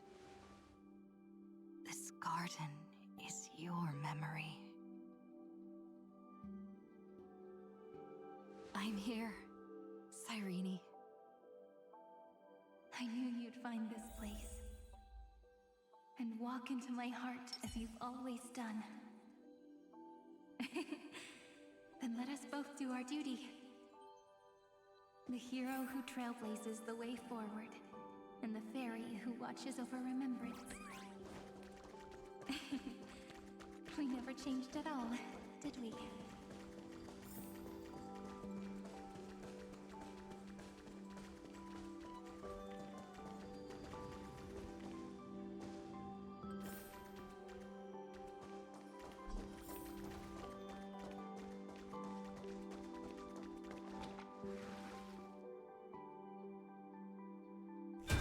Seed of memory. These memoria are what Cyrene took in. They're the memories of all of the cosmos's life forms. Did her sense of self already become so weak in order to protect them? The path characteristic you exhibit is very special. There's no way you're just a simple memo sprite. However, I'm sure about one thing. You are a mimetic entity born in Amphorius. Yet you only awakened with the little one's arrival and only matured as she embarked on the path of remembrance. That means your existence is completely attached to her memories.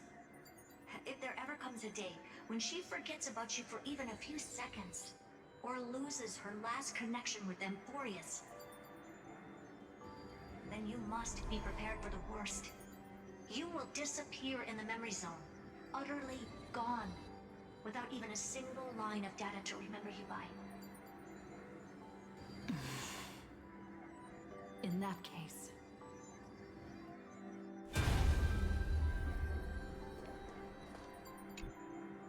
let me remember the cosmos with you. That way, it won't just be your memories alone. Run for your lives!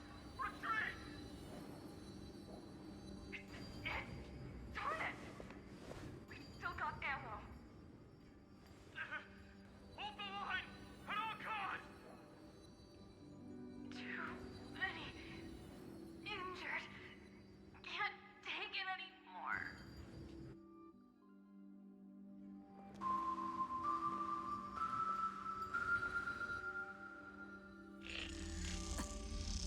These memories are so heavy.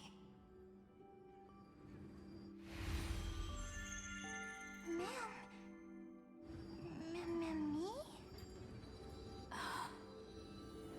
Do you feel better now? Hang in there, Deliverer. I finally get it now. The instants Droid had calculated aren't about the destruction. What they want to prove is how the cosmos would come back after being destroyed. If a new life is to be born, its seed has to be dead. When the remembrance converges with the trailblaze, lead us to witness the miracle. Of course I will. I won't give up.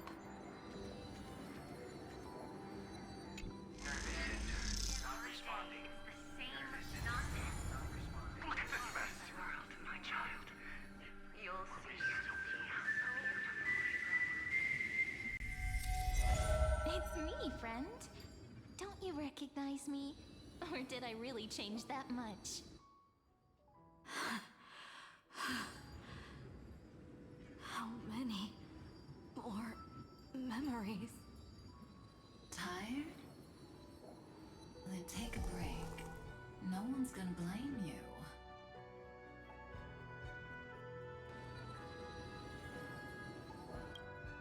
You don't need me to give you words of encouragement. So, I just want to tell you one thing. I'll tell you the purpose of your stop at Amphorius. On that trip, you will encounter a pure child of Anastrava. Teach her what love is. And then, you will directly face the destruction for the first time. From this point, your choice will split destiny in twain.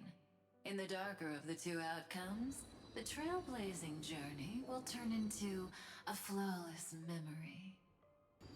She will carefully treasure and protect everything you and the Astral Express have experienced until that magnificent war between the gods, when she, with love in her heart, will ascend at the end of time to become the master of causality.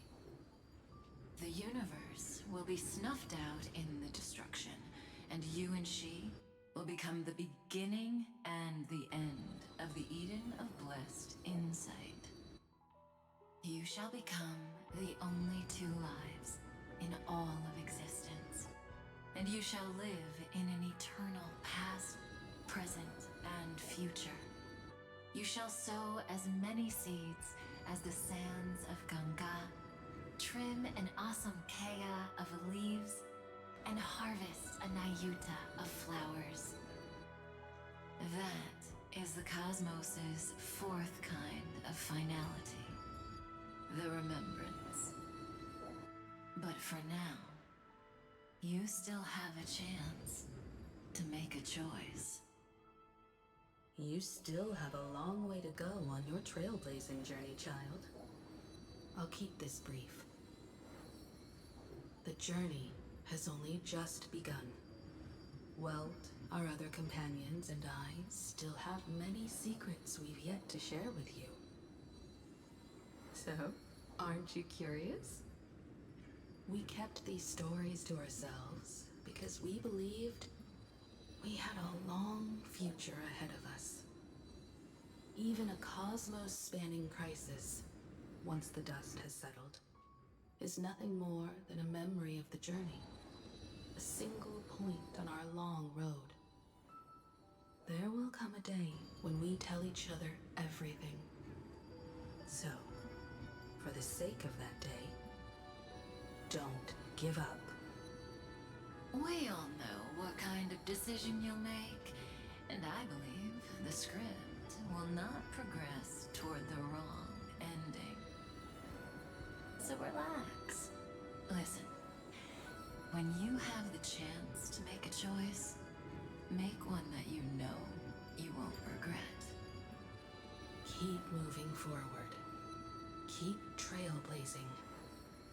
And when tomorrow comes, share with me the miracle you've created with your own hands.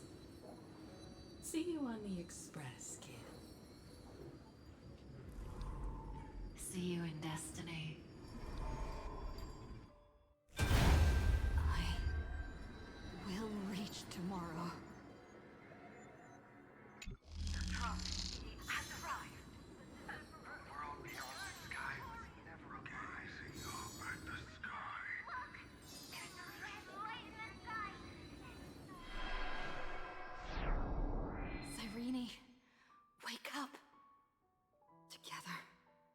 We will. Tread on the path of remembrance. No wonder I always had a weird hunch. But that also means I was right in thinking. As long as Friend and I are together,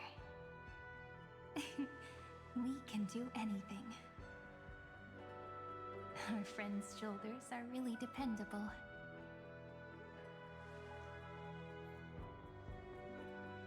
Now, countless consciousnesses are flowing in our hearts. Can you still move? It's time for us to complete the real Genesis.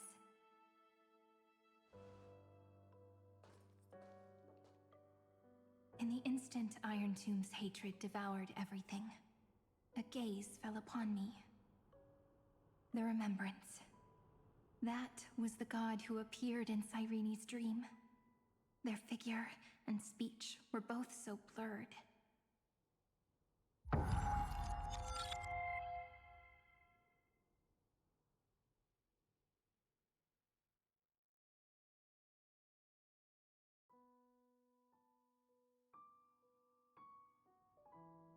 But while they gazed at me, I was able to collect all the memories stained by the destruction and write down this eternal page.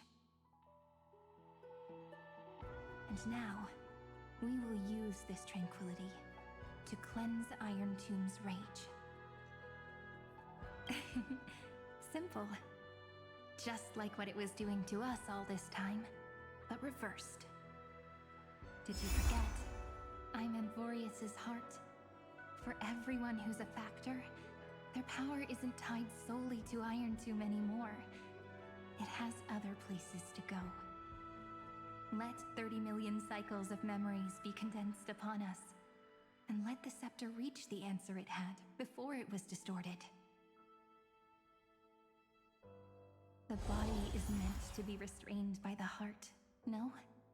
Even if the apocalyptic virus is doomed to spread into the cosmos, we can at least try to fight against hatred with love.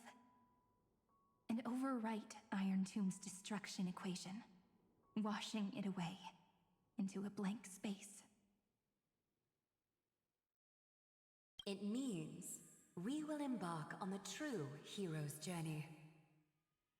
If Iron Tomb's power comes from the denial of all Prima Mobile, then we will carry out those beliefs. Here we argue. Even if all life will eventually return to entropy. Life will still try its hardest to find a way. It will try its hardest to resist destruction. In the nights shrouded by the black tide, we are the kindling that makes the fire burn bright. And once the fire is strong enough, the hunter will become the hunted. As of now, the number of flame chasers in the memory is 30 million times 12. And 400 million core flames await their return.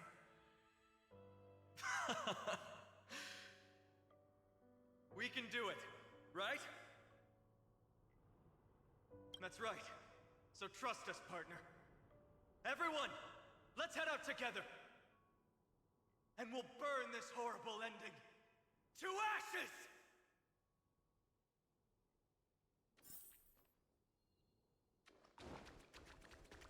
From the dawn of newborn cries, to the night when all beings fall silent. We are the messengers of the new world. Listening to the call of the tides, and granting rebirth to heaven and earth. Then, we lead civilization to glorious feats. The question imposed by the gods will be solved by the children of humanity. We will tell them that the flame chase cannot possibly have been a lie. When starlight illuminates the sea of flowers at the end of the west wind, all living things will stir, roused from the cradle of sleep. then, through a single battle, let the cosmos witness How we light up the blinding darkness with bright light. And at the end of our constant losses, reclaim everything we have ever lost!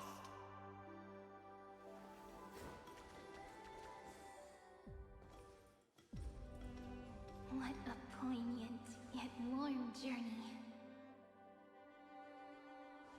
And it's still not over yet, is it?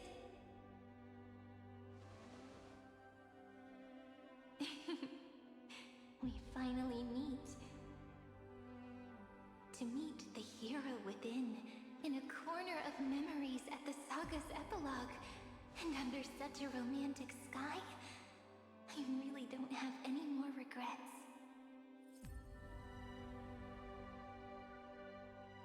On top of that, the little seed had grown into such a big tree. Don't I look really pretty right now? Of course you do. Cheerful, beautiful, optimistic. Just how I imagined I'd look as a grown-up. It's because everyone has been gently adding to the story you left behind. Remember how we made a promise to one another? When we met again, it'd be my turn to tell you a story. A story about love, no? I've been looking forward to that. And you must also remember the first story I wrote for you. The one about the crystal flower and the little fairy. So now, I want to add something more to this story and us. On that day that the flower shattered, gazing at the empty ground, I thought the little fairy would finally see the light. But that light wouldn't be found in the flawless flower, nor in the fairy's eyes. Rather, in the world mirrored within every fragment of the shattered crystal. All the flame chasers walk in your 30 million retellings of their story. At this moment, all the memories are tangled with each other, and all the previous cycles have gained meaning. People will come to understand that time and time again, when they stood at the crossroads of fate, they would never have chosen otherwise. In the experiments of erudition, and in the breeding ground of destruction, it is entropy increasing, a merciless truth, an evil instinct. But under the pen of remembrance and the trailblaze, the flame chase is a journey that changes from constant losses to an unwavering act of release. It's about knowing how fate is shattered, yet still embracing fate's brokenness.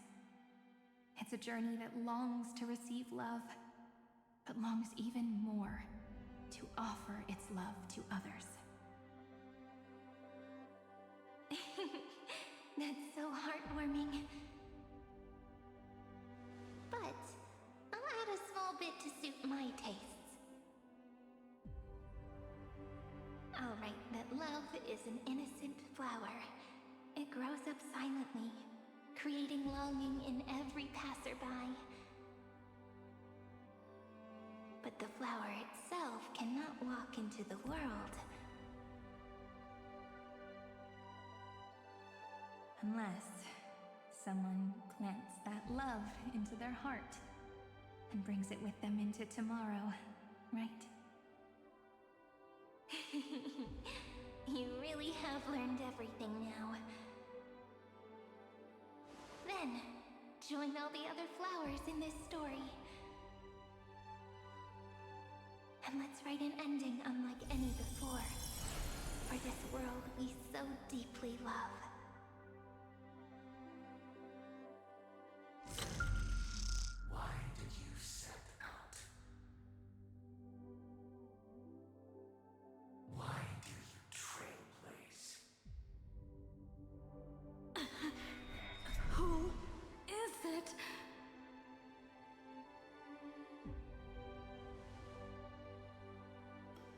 be afraid. Take my hand if you feel nervous. Honestly, I've always thought you were really incredible. After all, no god guided the path of the Trailblaze. It could only be forged by those who dare to take their steps one at a time. So, that's why I'm asking you. Step up as a senior and show everyone in Emphorius how it's done.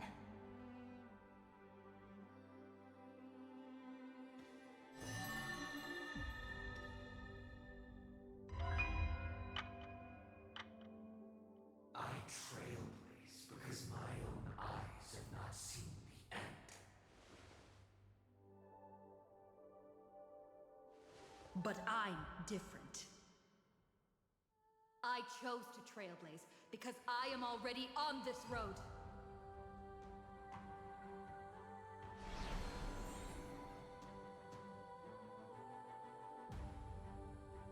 The end of chaos is a mass of pure darkness, pure destruction. However, Emphorius' light has 13 different colors. We won't lose to that darkness, will we? Then, take a deep breath, one last time, friend. After 13 heartbeats, light will create the heavens and earth. Are you ready, friend?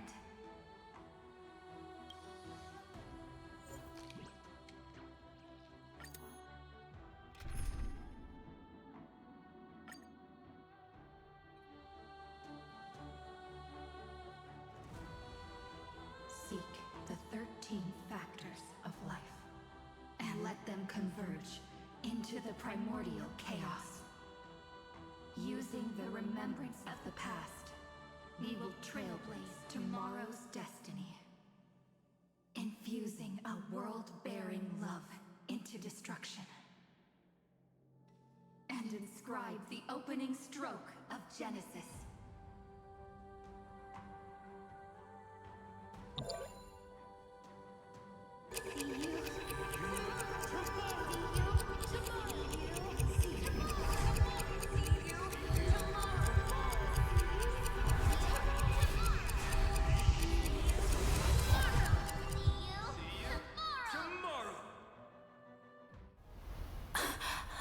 If the view in your memory ever grows fuzzy, just reach out and touch it.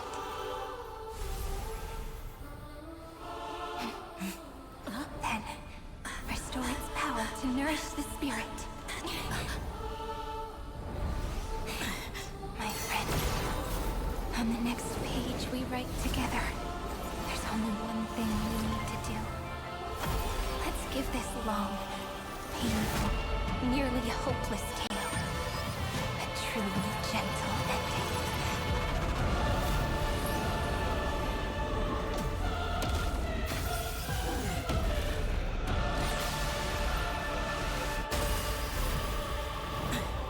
The flame chase was never about destruction.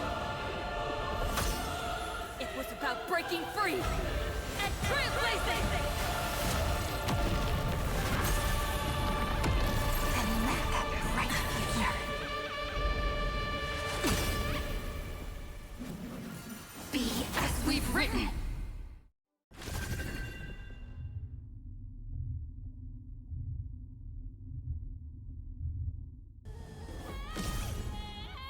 I shall compose 400 million sagas. We will rewrite the Flame Chaser's path. Among the good, and command the wandering steps here to reach harmony. In the month of joy, I lift my banqueting cup to dispel nihility. In the month of balance, I make order the foundation of freedom.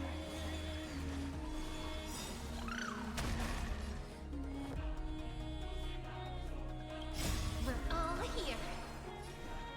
May light and death sprout new buds.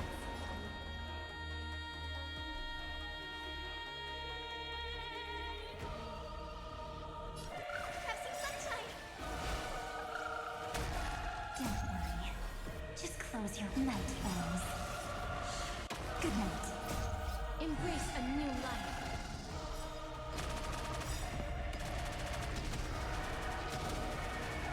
May death protect us! Trillions of memories will turn into stars and light up the cosmos. In the month of weaving, I extend golden threads to weave beauty.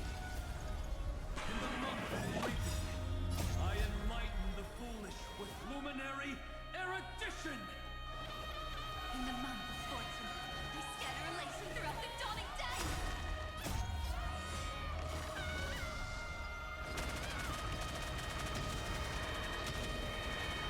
May death protect us! The cosmos is looking at us. It's the answer! Time for some sweet dreams. Please cherish this blue tear. We're all here. May time watch over the Evernight. Rewrite destruction with me!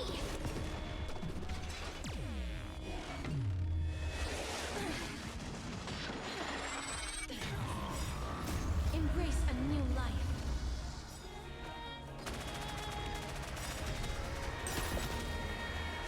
May death protect us!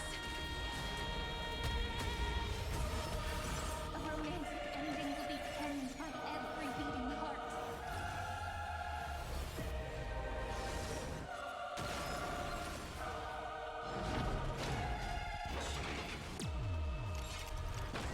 Oh, I told you already. We are the ones who will move forward. In the month of strife, I become the glory of the eternal hunt. In the month of mourning, I bid death to no longer be equilibrium's end. In the month of Everday, I form twilight into the faint sparks of preservation.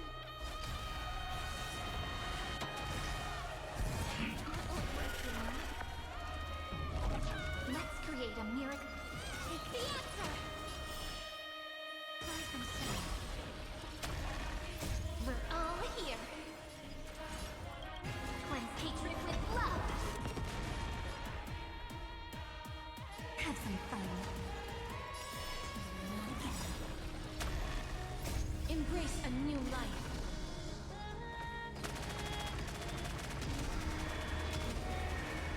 May death protect us! The month of cultivation, I turn into the ridges and peaks of permanence. Evernight, I weave remembrance into countless stars in the sky. The month of freedom, I impart destruction onto the shackles of destiny.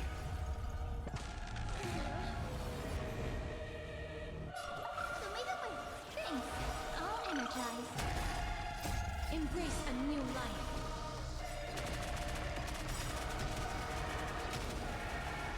May death protect us! I converge love into a river that will drown the tomb of hatred.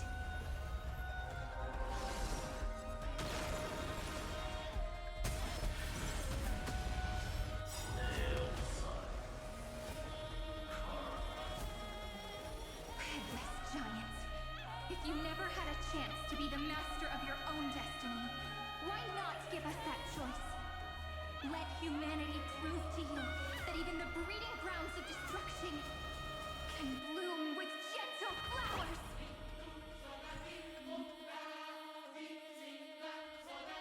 At the end, we shall trailblaze at dawn for the road ahead. And pen a Genesis as I've written!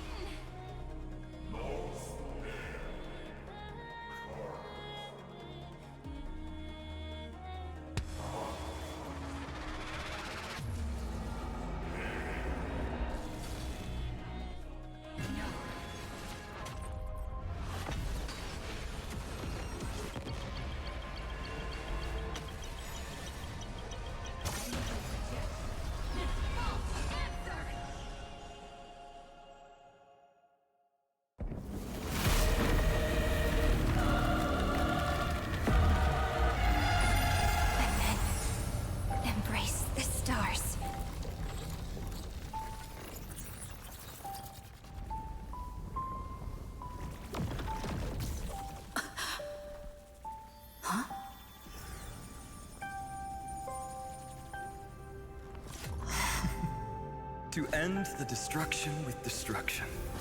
At last, we can sit together and watch the victory fireworks, partner. Why not come a little closer? This warmth is proof that we live.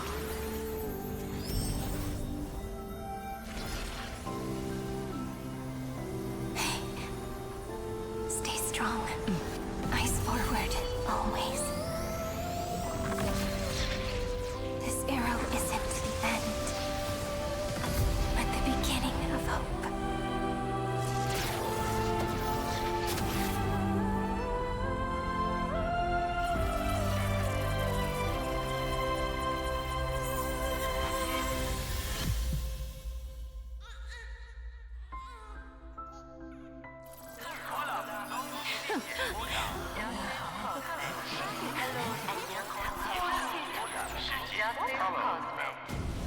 The conclusion is irrefutable. Noose's answer was never destruction. But they kept silent, leaving the solution in the hands of the cosmos. The universe will keep searching and struggling to endure. In the face of the destruction, it may once again stand on the edge of annihilation. But the stars will always rise to ride the waves and embrace existence once more.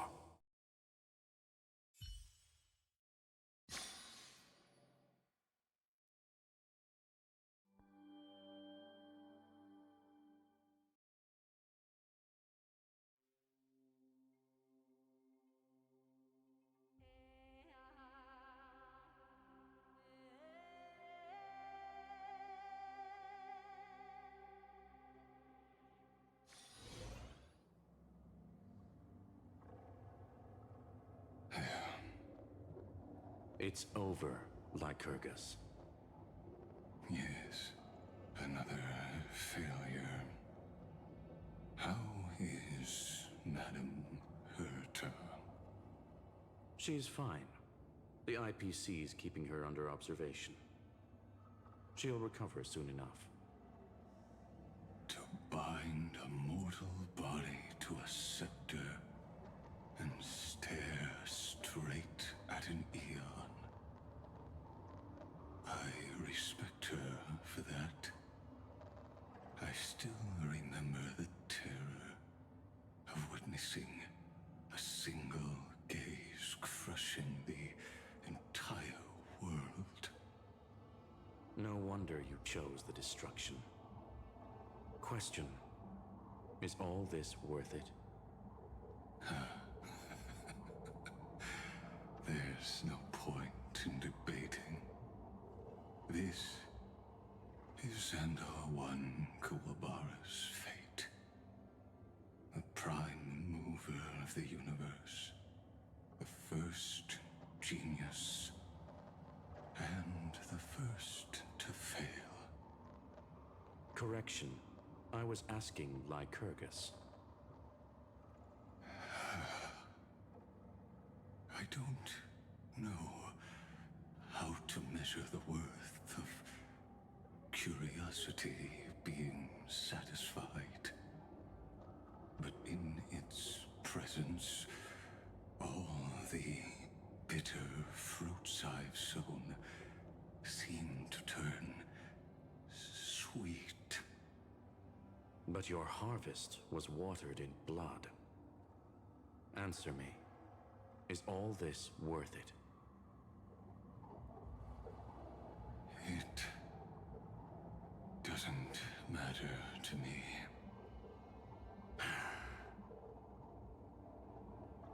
Let me tell you a story. Back when he was a student, Xandar's first experiment was slipping poison into his mentor's pipe, just to see how it would affect the lungs. And? There was no conclusion. His conscience got the better of him. Even so, the truth came out. He was harshly punished. Oh, that cruel mentor died of lung cancer 2 years later. It It had nothing to do with Xandar. His fate is no different now. Sentiment clashed with reason, and Lycurgus was born from the latter. But whichever side we take, in the end, curiosity claims us all. You've handed yourself a death sentence. And yet, Iron Tomb's fall still isn't sealed, right? Fu Li, the key variable, still hasn't made their move. As the Theoros, Lycurgus has reached the end of his road. If you can, take my body to the fallen Adlevin.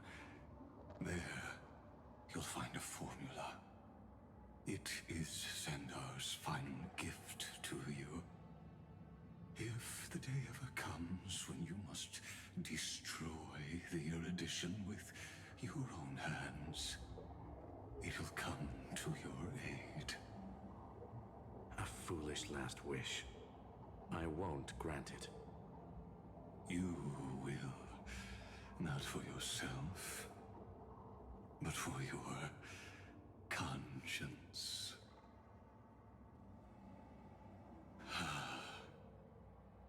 Listen. The death knell for the geniuses has begun to toll. As always, let me go first. To the prisoners who stepped out of the cave, stand before my tombstone and offer flowers of Adlevin.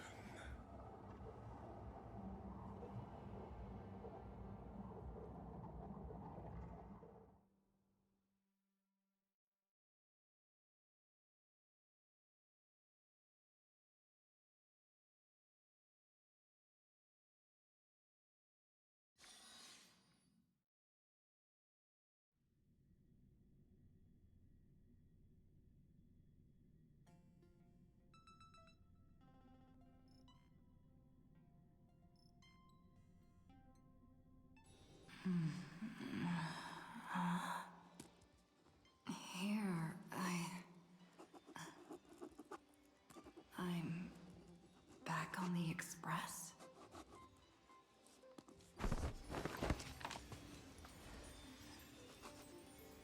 Mark? Don Hong? No response. Am I the first one back on the Express?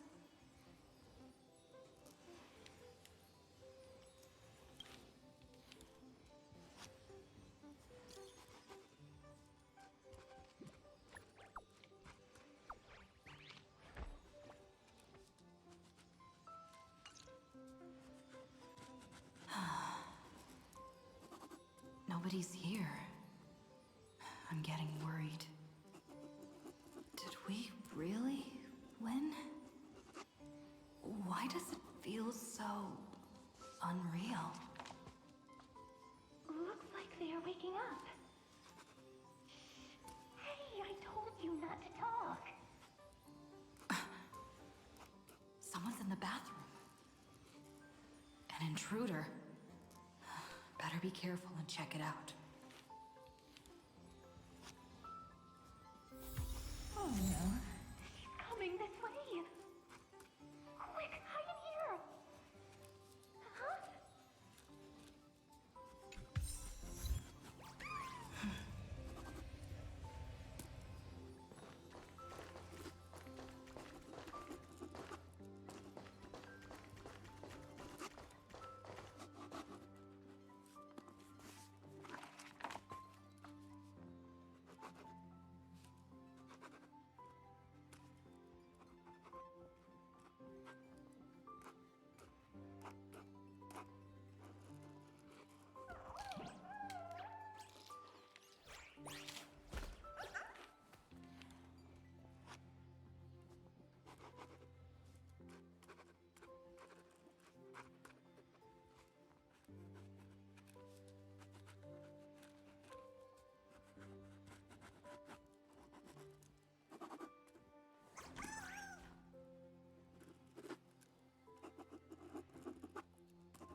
Nobody's here. Could it be my imagination? Bloop, bloop.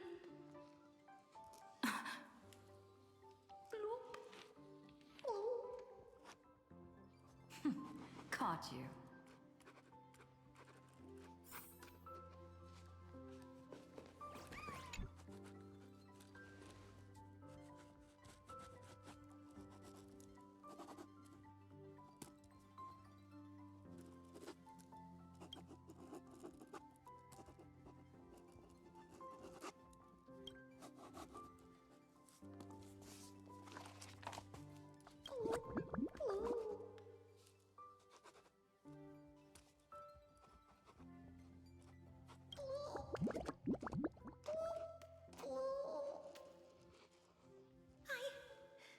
I can't go on.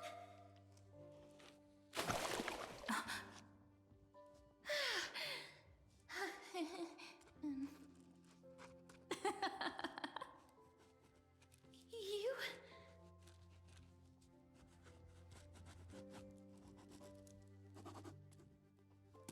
Wait, please. This isn't what you think. Ugh, I told you to keep quiet. You really can't keep your cool, huh, Princess Homebody? I'm not Lady Hycelands. Even the embodiment of death needs to breathe sometimes. Yeah, whatever. It's all the same anyway. Gotcha there, Grey Mystery.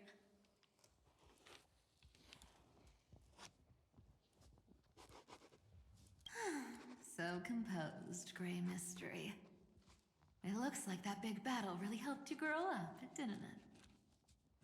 Speaking of which, your Astral Express is quite luxurious. I hear you travel to different worlds. Must have collected quite a few interesting treasures.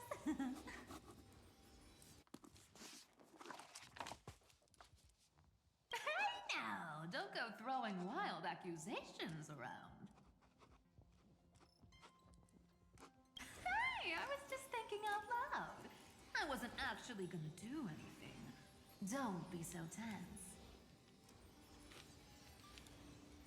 Who knows? One moment we were shouting about love and justice, fighting Iron Tomb's virus. And next thing I know, we're all on this express. No idea how that happened. It's not just Miss Cypher and me. Everyone's been in this car for a while now. Miss, why don't you go say hi to them?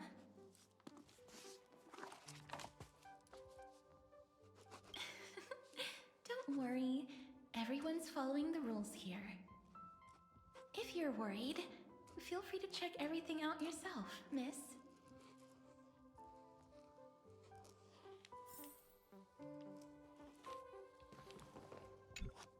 Miss, I'm truly sorry for sneaking into your bath without permission.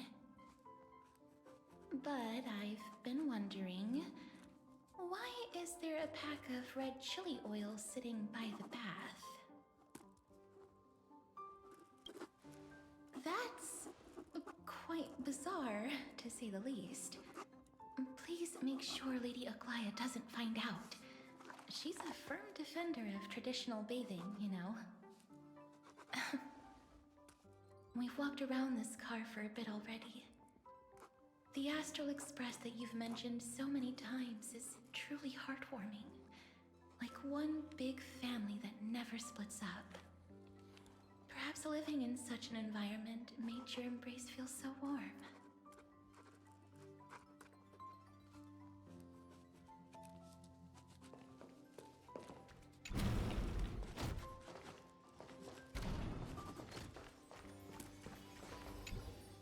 I gotta say, Grey Mystery, you've got quite the collection of treasures in this fancy bedroom of yours.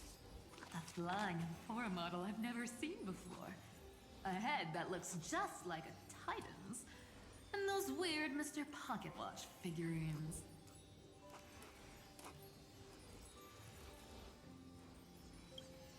What do you think? You know what they say in Dolos. No matter where you are, never stop chasing money. Oh my. Don't tell me you actually believe that. Don't worry. Delosians are the most well-mannered folks around.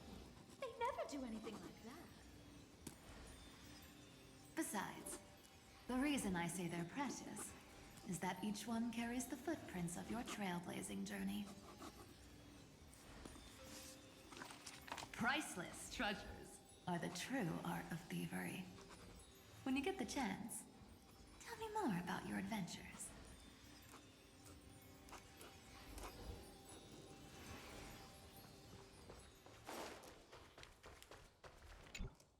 Wow! What a spacious car!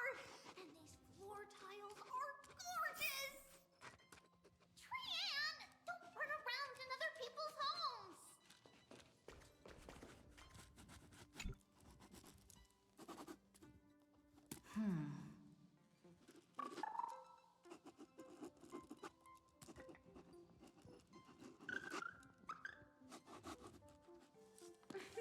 What's your step, teachers? Ah, Gray. Look who's finally awake. I hope Cassie and Miss Cypher's little prank didn't scare you too much. They were so enthusiastic. I didn't have the heart to stop them.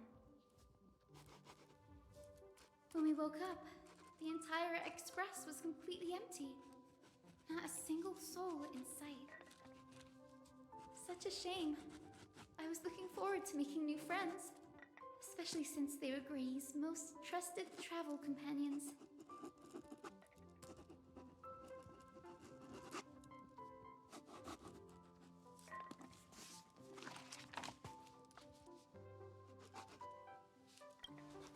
Don't worry. We beat Iron Tomb together, right? They must be on their way home. When they arrive, we can throw a party together. That's exactly the kind of thing Lord Finan has been dreaming about. He was just here chatting with everyone. Now, who knows where he's run off to? Lord Finan's always been quite the restless one. But you're used to that by now, right? Have another drink, my Demus. Sure. Those three have been chatting over there for quite a while now. Why don't you go say hi to them, Bree?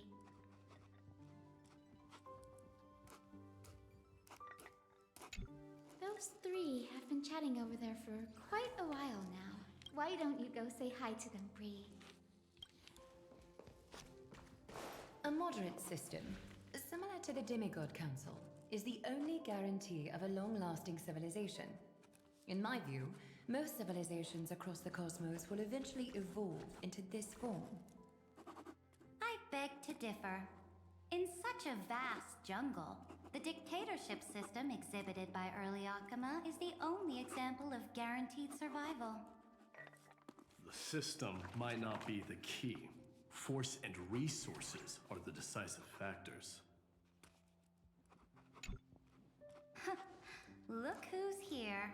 If it isn't the master of the Astral Express. It's good to see you. Glad to see you're safe and sound.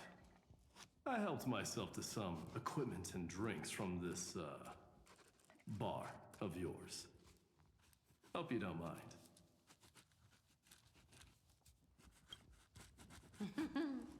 We're chatting about some topics that go well with being tipsy.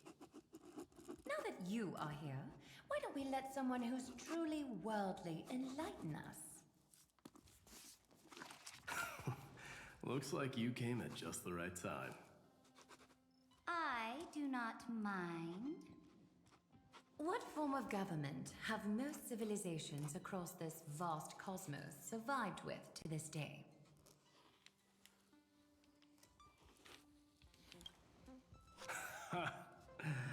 That's exactly the kind of answer I'd expect from you.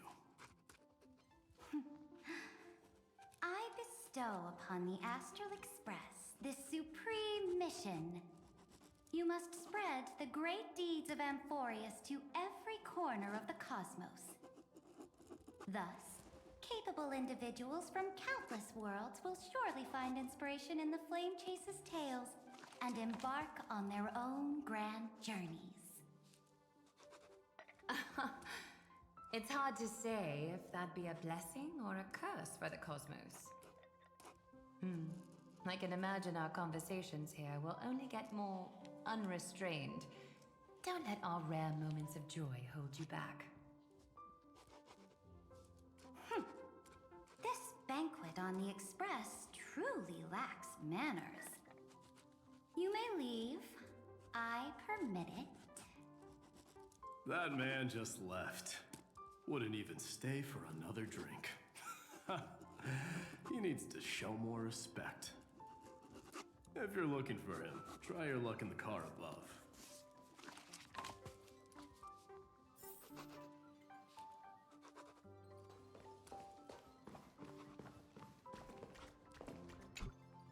I finally caught you, Trian.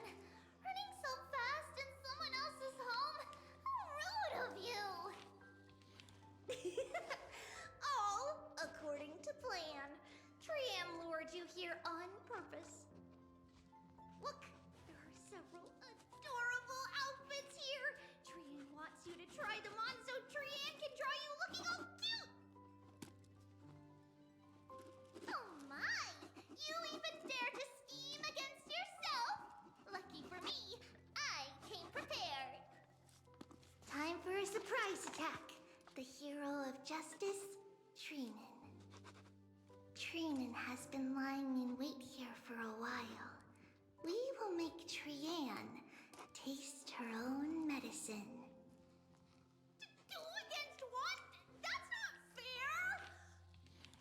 Little Gray, you came just in time. Help me out here. Trian, good luck. Even Little Gray's saying that. Darn it! Trian won't give in!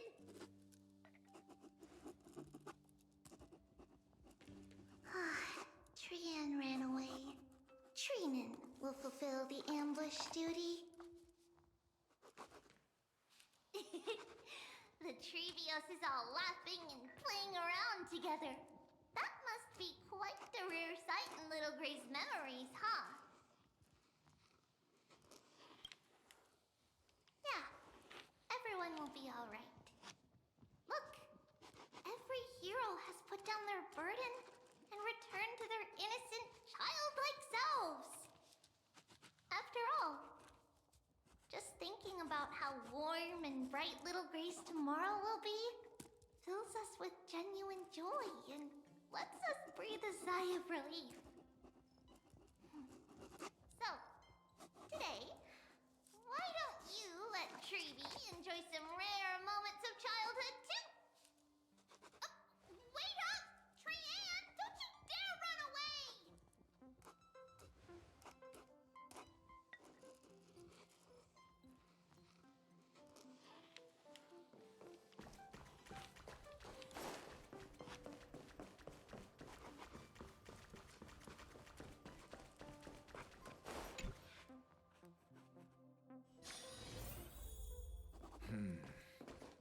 Based on my calculations, there are countless celestial bodies with water in the cosmos. But I'm afraid not all oceans are suitable for life to inhabit. You must take this into consideration as well. As expected of a professor from the Grove, to be so certain even about things you've never seen with your own eyes. I'll take that as a compliment. By the way, I heard that the Imperator's Flame Chase army like to hold feasts at the Luminary Throne. That's true. However, sometimes Dux Carminum and I feel it's a bit inappropriate to drink so freely before the throne of the most revered Titan in the Grove. Inappropriate? What's inappropriate about it? I only wish I were born earlier. I would have partied like that from the month of Gate all the way to the month of Fortune.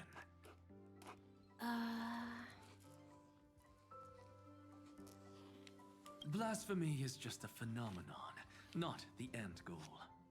I'm sure there are plenty of people across the stars who question these so-called eons or paths. Didn't I spend some time in that Lycurgus's head? I sure learned quite a bit about blasphemy from that experience. Humans create gods, and gods shape humans. Who's really the one trapped? The creator or the believer? Professor Anaxagoras, let me just check one thing. You haven't bought into those twisted theories of that Theoros, have you? Don't worry.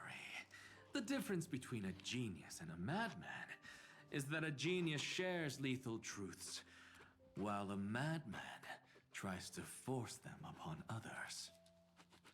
I see. It's like drinking honey brew at a banquet. Likable folks invite others to raise their cups together, while the unlikable ones force others to drink with them. Being able to break down complex information into common sense like that. You're quite the scholar yourself.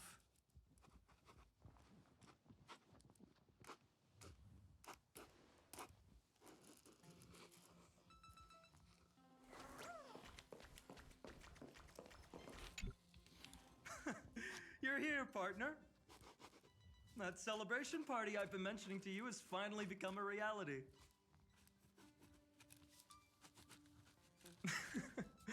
Though the vibe's a bit different from what I imagined, this still counts as keeping my promise, right?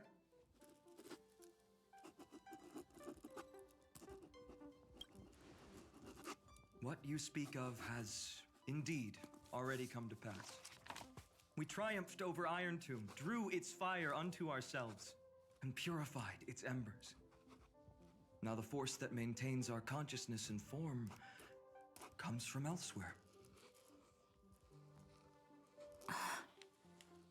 Worried about your companions on the Express, huh? I understand how you're feeling right now. Don't worry. They'll be safe and sound. She promised.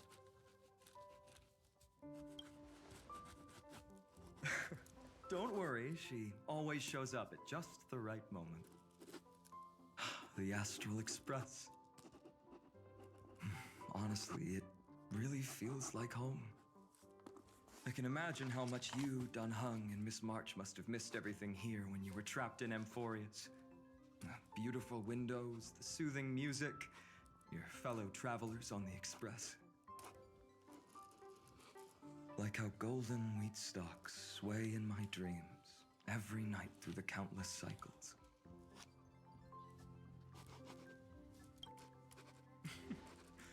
Among all these stars in the sky, there must be another little village like Ides Elysiae out there, right? I think I've found my own wish, partner. Someone once told me that home is where you can be truly free and at ease.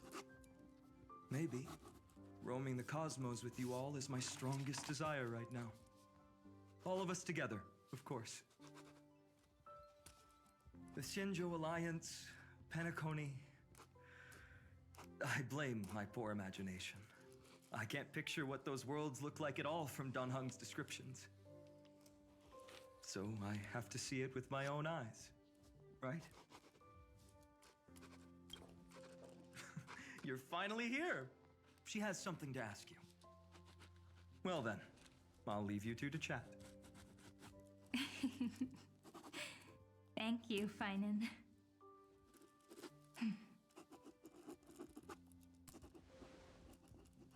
After such a good sleep, you must be bursting with energy now, right, friend?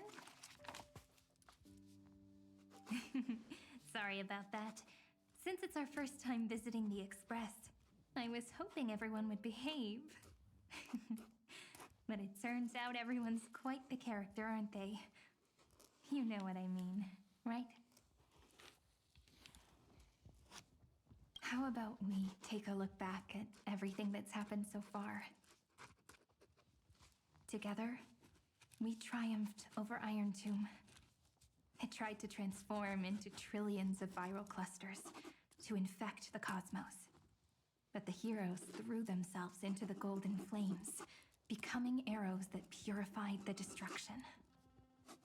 The fall of Iron Tomb also symbolizes the demise of Scepter Delta ME-13. Amphorius, the home we sacrificed everything for, now exists only in the memories of the cosmos. So, this isn't real. Just a dream. An illusion. Oops. Wrong answer. Huh? In that instant when you broke through space-time with the Trailblaze, carrying all the world's memories back to reality, that world, once shackled by data, became a seed waiting to sprout in the cosmos. Did we really manage all that? Just as Kathlana's rage of 30 million cycles made the destruction shed a drop of golden blood. Perhaps we too have already left long trails on our respective paths.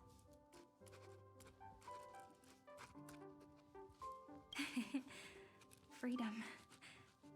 What a wonderful word. But that alone isn't enough to make everyone a true life form yet. But Amphorius already has a tomorrow.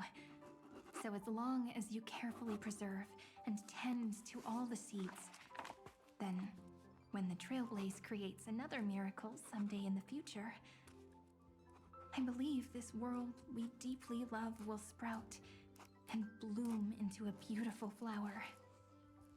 Don't worry, I've already kept all the seeds safe in the first fruit for you. And its name is As I've Written. So, it's time to reveal the correct answer. This isn't a dream, nor a fantasy. It's the epilogue of As I've Written. At the end of the story, the characters take their final bow and embark on a journey of no return. The one who wasn't part of the story, yet helped write its romantic ending. She bid farewell to her friends and returned to her home beyond the tale. Promise me one last thing, friend. When we say goodbye, give me a smile, okay?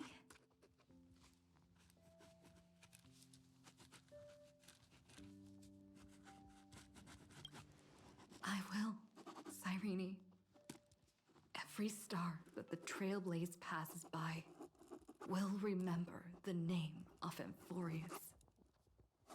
Hey, it's not fair that you get to be the only cool one here. We'll keep an eye on her. She had better keep her promise. Leave it to us, Cyrene. Your story will be sung across many worlds. Stories this complex and twisted are always hard to believe. If anyone questions the truth of this tale, you'll all have to stand up for us. Rest assured, even the most stubborn person can't withstand our sixth fist. You're so reliable, March. Shh. Listen. There's a book here? Its composition is similar to Memoria, but it's far more resilient than ordinary memory bubbles. Keep it safe. Perhaps this is the final gift that Amphorius left for the cosmos. Oh no! Passenger March is sleepwalking! Sleepwalking?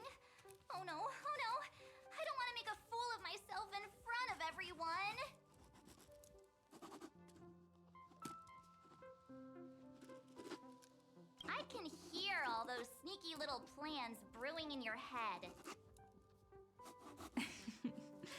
March, Dunhung, my friend. In the countless days and nights ahead, you must continue to support each other. Time to head home, everyone.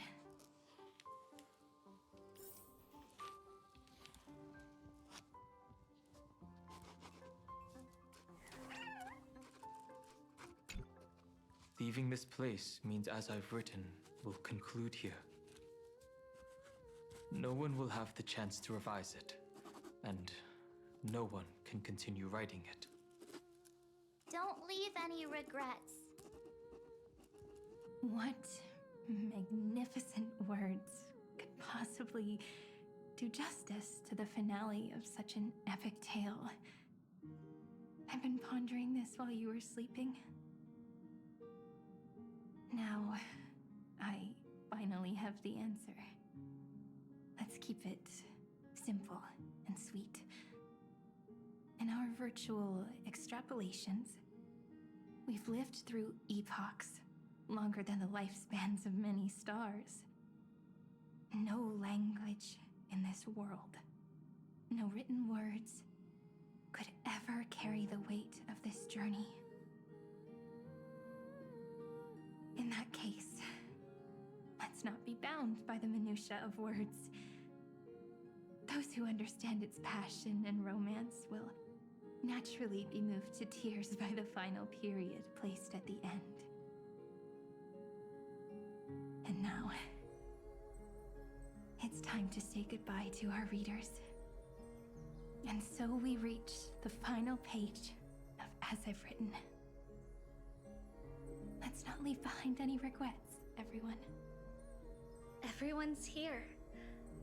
Who wants to write the first line? Going first is the hardest job. I don't want to make a fool of myself. How about letting the great Imperator draft it for us? Are you all such cowards? Then I shall enlighten future generations, just like the 30 million cycles of flame chase. Without me, there is no world. Go think, observe, and conquer. What's wrong? Everyone's gone quiet. The great Imperator set the bar way too high. How are we supposed to follow that up?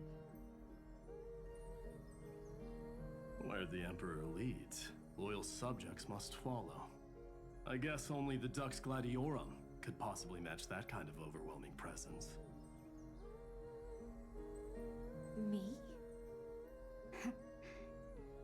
That suits me just fine.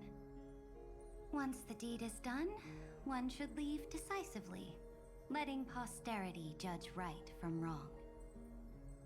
Until we meet again in our next conquest, my dear dukes. The stars shall sing of the Imperator's great journey. I should have shared a drink with you all, Dux Goldweaver. Loosen up, High Sealants.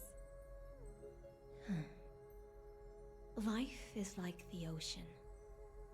Tides rise and fall, and everything eventually dissolves into the waves.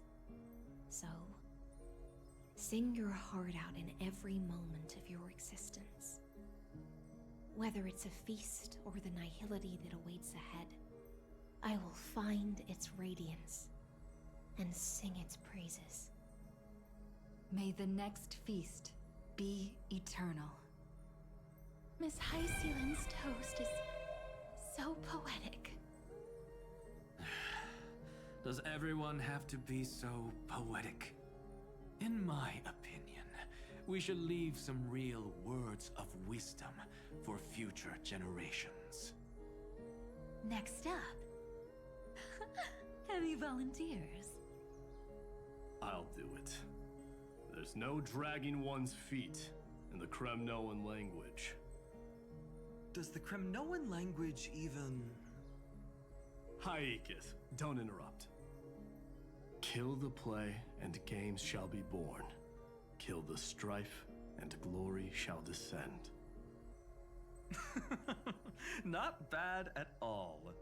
But now I can rest easy. After all, the lines I prepared are way more profound than yours. Ha! If nothing else, you're certainly unmatched when it comes to singing your own praise. Farewell, everyone.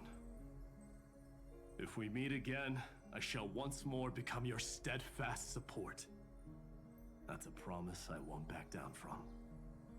Mighty Mos, become king. What's up, Cass? It's nothing, Lady Trebios. I just finally realized something. Then speak your mind, and let your words be immortalized on the page, Cass.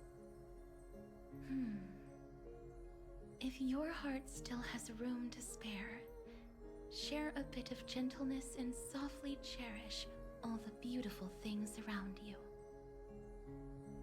That's so beautifully said, Cassie. Thank you, Miss Hyacinth. My only small regret is that I couldn't fully embrace this world I loved so dearly. I hope those who read these words can fulfill this wish in my place.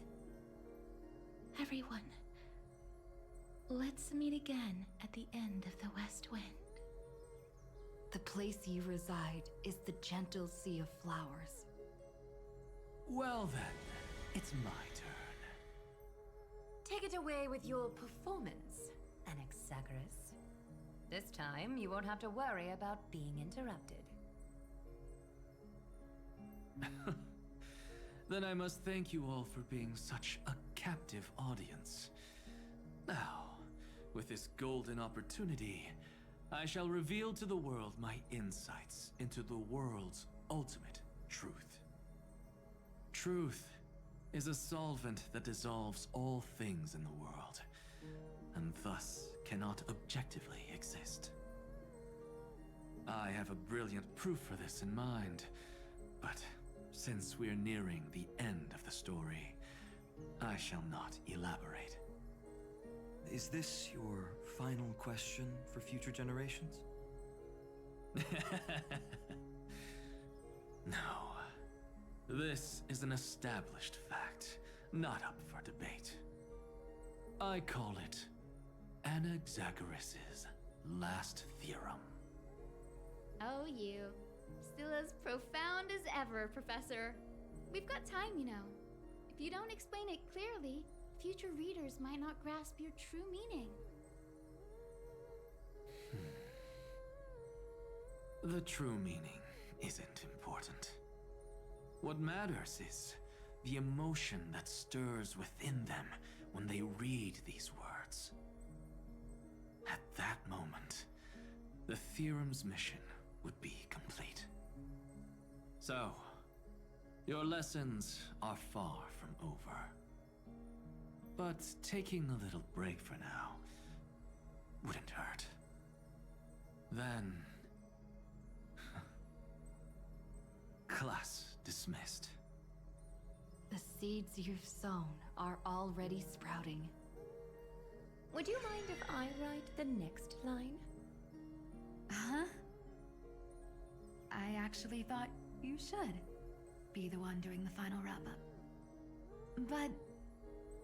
we'd never turn down a request from you, Maggie. Teacher, Cyphera, thank you both. Trust and selflessness are the two most beautiful garments in the world. One to gift others, one to adorn yourself. One's golden and one's purple? Not being able to completely change your fashion sense is my only regret across 30 million cycles. After all this exhaustion, I just want to take a peaceful bath now. I'll see you all again at dawn. Thank you for your hard work all this while. Lady Aglaya just can't give up her favorite hobby, can she? So, I guess it's my turn now. There must be many others like Miss Hyacinth out there in the cosmos, helping and healing people everywhere. You've got to set a good example for them, right? Of course. Look up at the sky more often and smile more. Many stubborn ailments fear optimism, but it's the best medicine. It's so catchy. The kids will definitely love this message. When it comes to understanding children's hearts, Lady Trebios definitely knows best. Look, the Rainbow Bridge is already hanging in the sky. Shall we get going, little Ika? It's you who healed the sky. What's on your mind, Miss Cypher? I'm thinking. Should I leave behind a riddle? Some twisted, convoluted scheme that'll drive everyone in the universe mad trying to crack it. I see. You know what? Just go wild with it. No one's gonna judge you. Oh well, my brain's not working right now. Let me be genuinely sincere for once. Don't be afraid to fall. Just run. Destiny's just a slow-moving nymph. It can't catch you.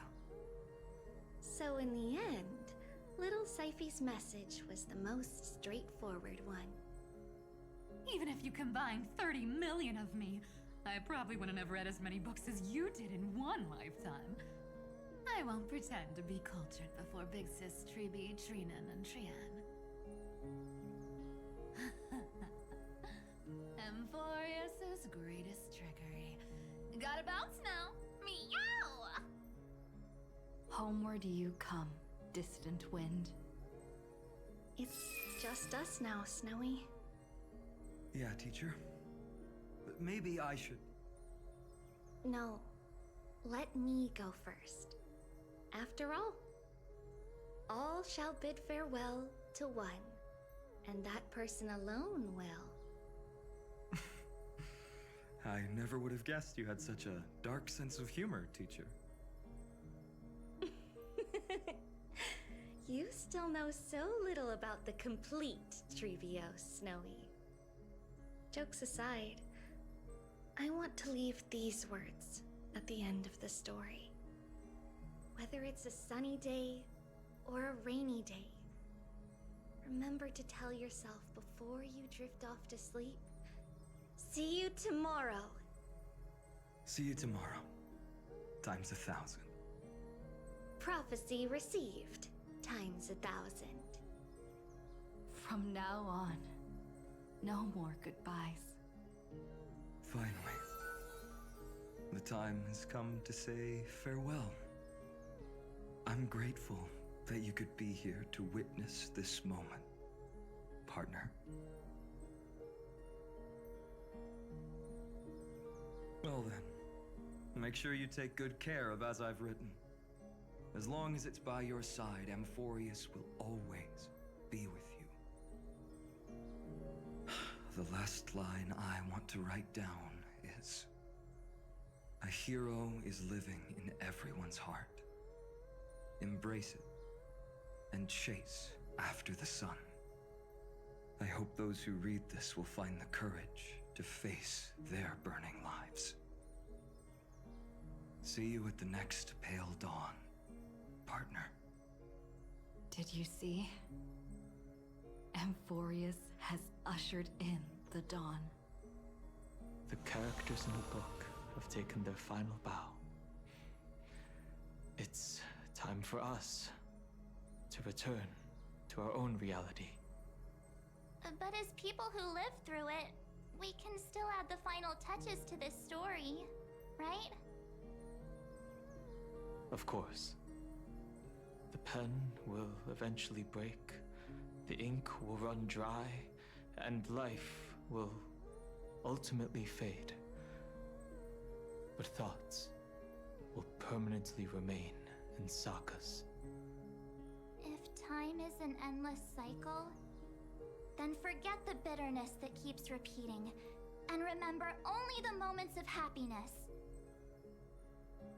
Let's walk towards tomorrow together.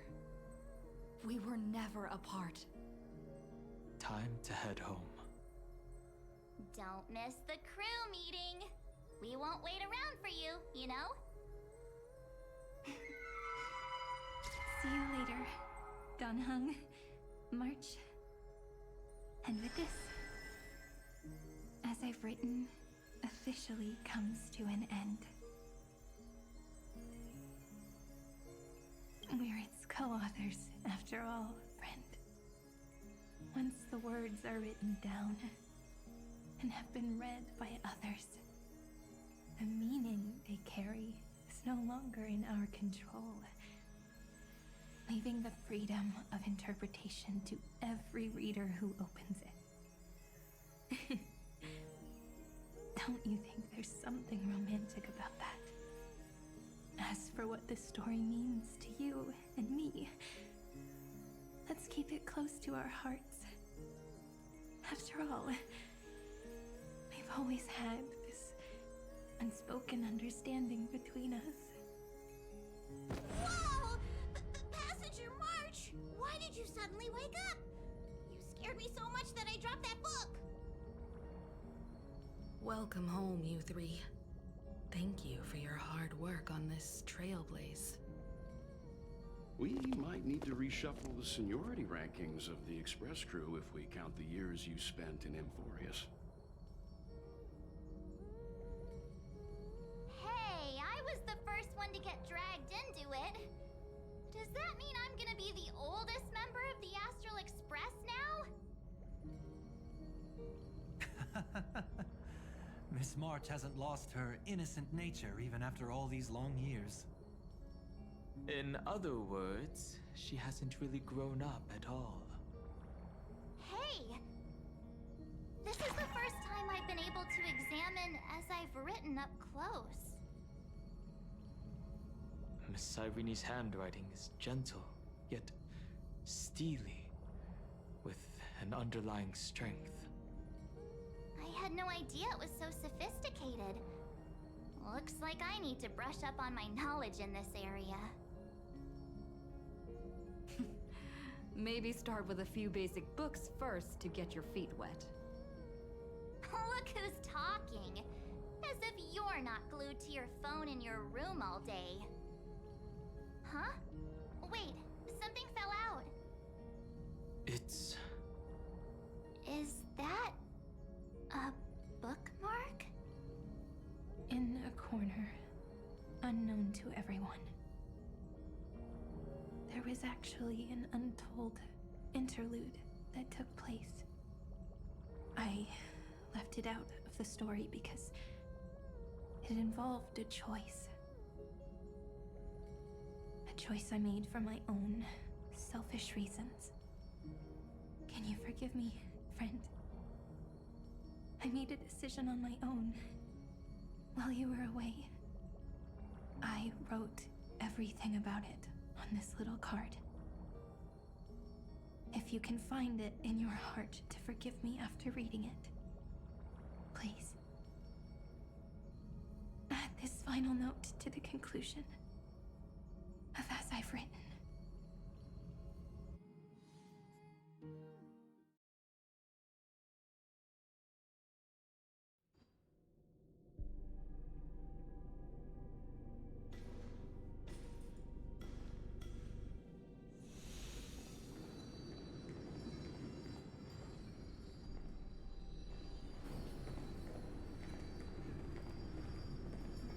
Memories swallowed by Iron Tomb.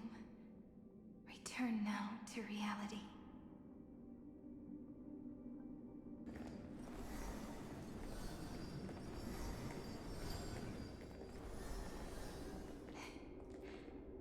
And don't lose your way.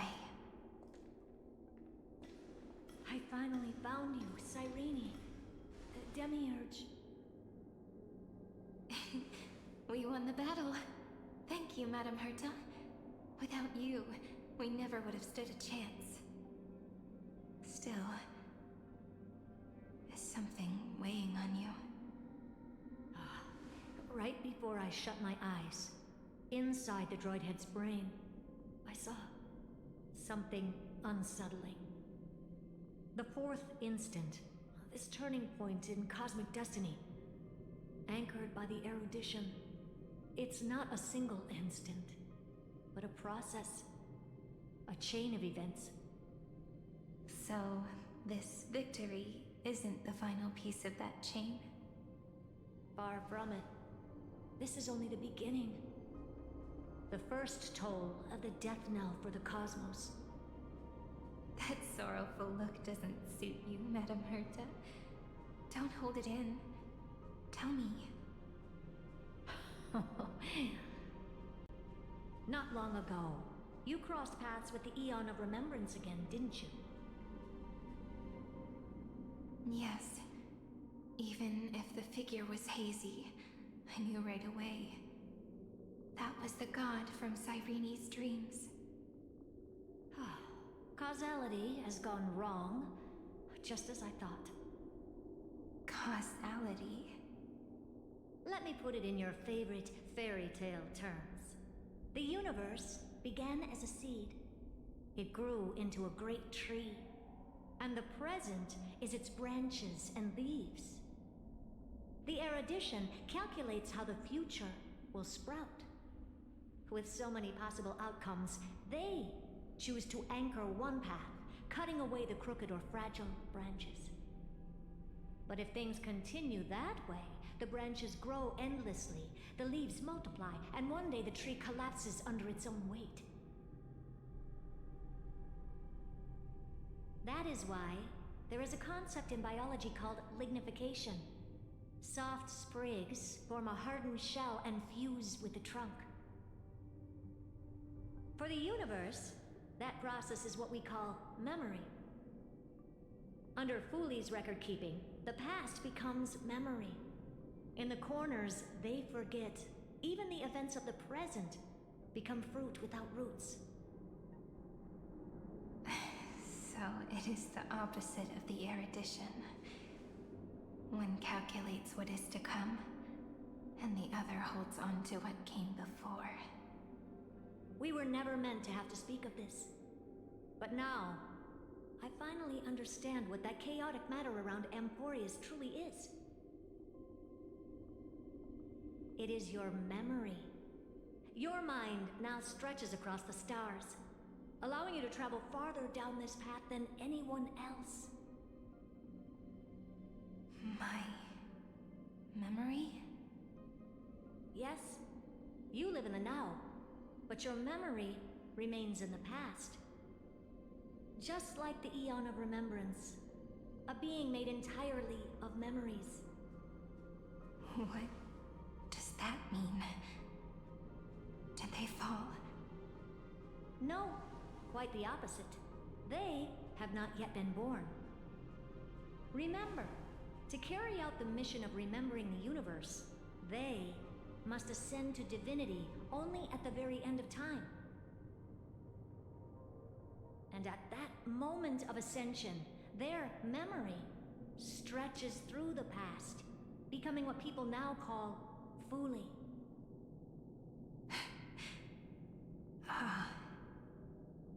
That is why they feel so distant, so cold. That crystalline form is just an empty shell. I do not know how the Garden of Recollection managed to hide this until now. They must have their reasons, but none of that matters now. Here in the present, we cannot know who will become Fooley. But one thing is certain. They will be born. And those who might become Fooley all share the same characteristics. They are known as Children of Remembrance. Pure child of Anasrava. Both of you. Children of Remembrance. So help us. Find where Amphorius's memory began, and bring it out. We are the sacrifice. The garden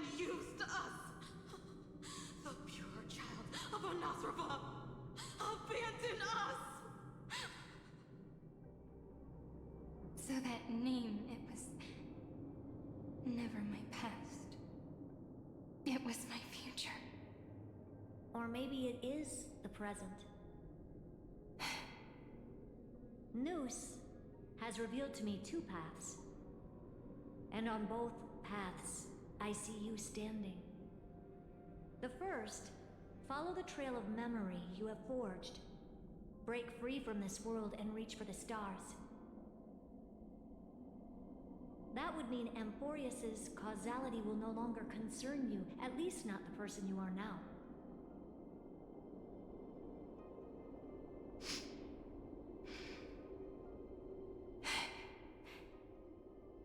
Go on. The second, you come to a stop and fade, offering yourself to become the memory that carries through Amphorius. Perhaps this is the choice every pure child of Anasraba must face. That choice means I'll remain in the past forever. And more than that, it means you will close off Amphorius's causality. This world is sealed. The effect that the remembrance brings to it will all converge on one thing. That one thing is you. No more eons will interfere with this part of history. No more blank spaces in causality. The present will be set in stone and become indestructible. There are two paths, and only one leads to the right end. A droidhead didn't tell me the answer. But I can guess what might happen if you choose wrong. With causality incomplete, there is a chance Iron Tomb could rise again. So even the gods of the cosmos are unreasonable. If you want my advice, stop thinking so much. Ask yourself what your heart truly wants. Choose the first path, and you might survive as a memo sprite. You may even walk beside them for a while. Even I can tell how much they mean to you. Especially the little one. But if you take the second one, then you may have already lost the chance to say goodbye.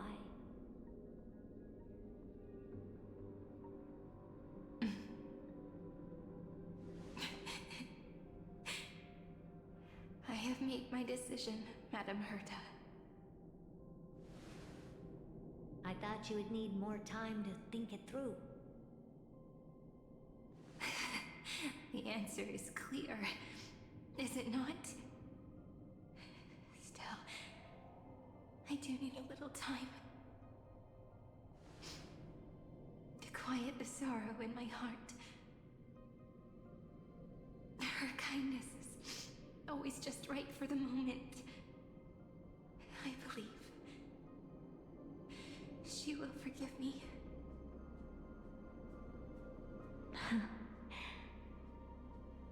I will say no more.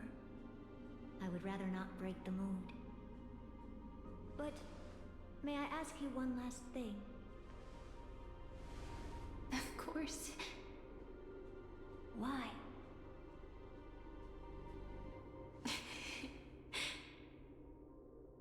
I once heard a saying that went something like this. Divinity is flawless humanity, and humanity is flawed divinity. We children of Amphorius gave up on gods long ago. Those beings who love to play pranks on the universe. I believe in her much more than I believe in them. And I believe in who I am. As a human. Oh.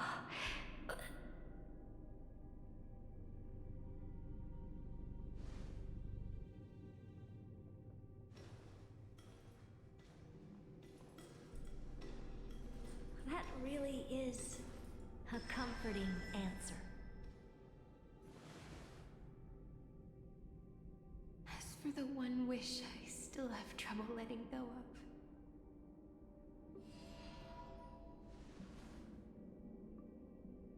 One will remain in the past.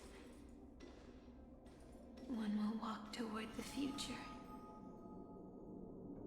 I believe that the one I cared for most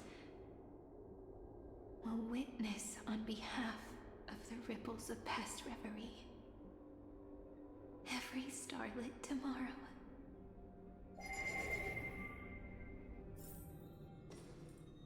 Moving backwards through remembrance. What a curious feeling. Is this the moment Iron Tomb declares victory and casts the destruction upon the stars? So back then, in the path space, it was I who found me. The gods' whispers were nothing more than a girl talking to herself. Now that I remember, what I heard back then was...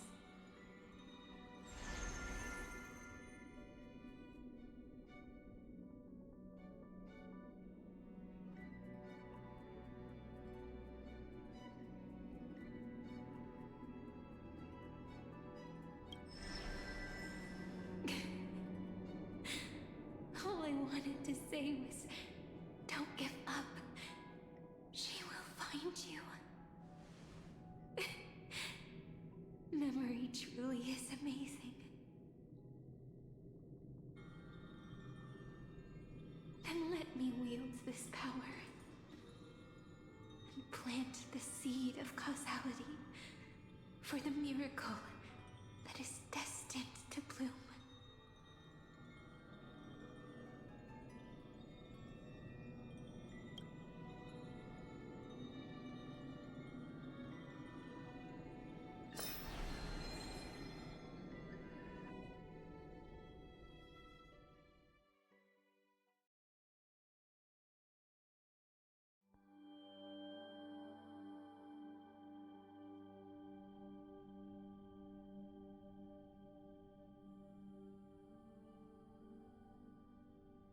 Even so, must we walk all the way to the very beginning of memory?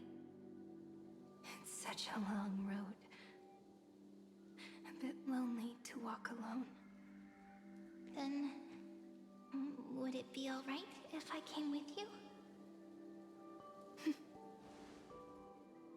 As long as it's Peach, even 30 million wouldn't be too many.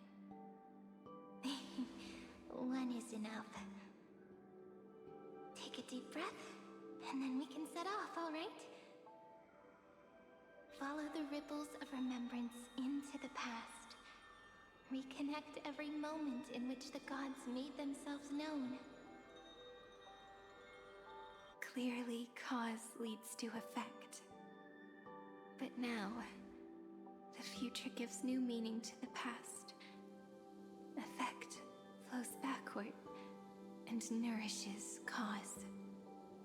Maybe that is what makes memory so beautiful.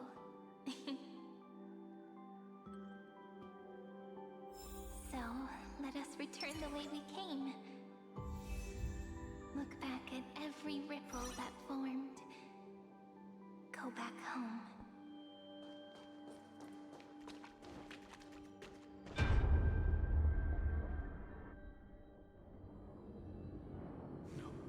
No! How is this possible? Breathe! Breathe! Partner! Partner! No. I have to get you out of here first! Just hold on!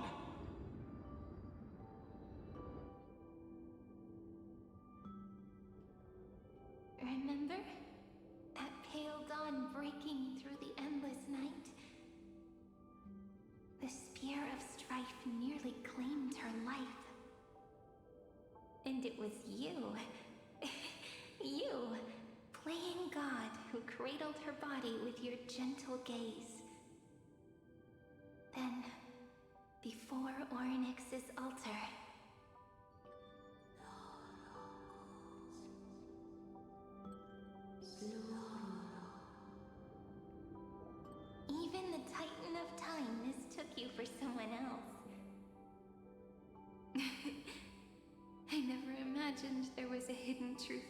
our first meeting.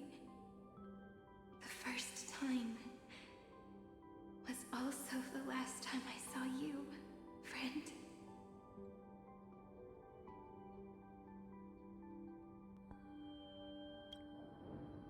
Ma'am. Ma'am.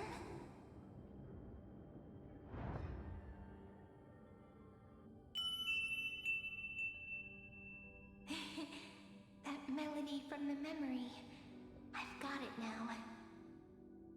And so, the miracle was able to slip away from death temporarily. I'll leave her to the casteress of the past. She will keep her here, in the world of the living.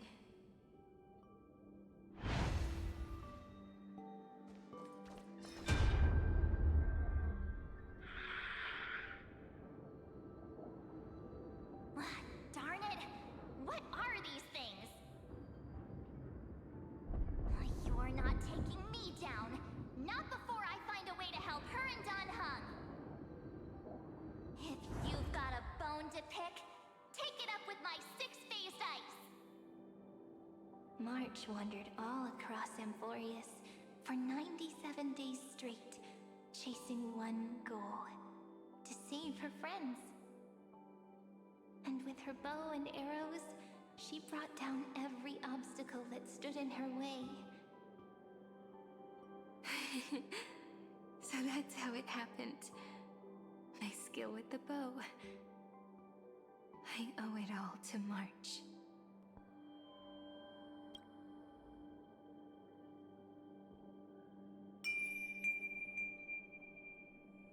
What a sweet note. I've got it now.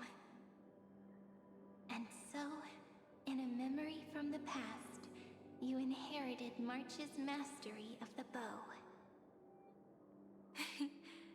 And that arrow bearing golden flames will streak across the stars in the future, becoming a glimmer of hope for the cosmos.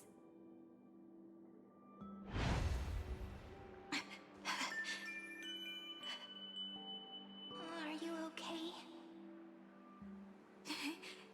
No worries. I'm just a little tired from all the walking. You really need to work out more.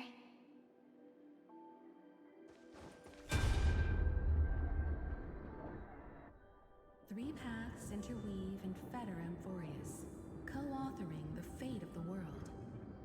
Ordinary pathstriders aren't known to leave traces in the mirror, so if what you said is true, then this isolated star system must be home to at least 3 beings comparable to Emanators. I would even go as far as to say, eons themselves. To gain the favor of the stars for Amphorius, the Remembrance sent a call for help to the cosmos. But the obstruction from the scepter was far too strong.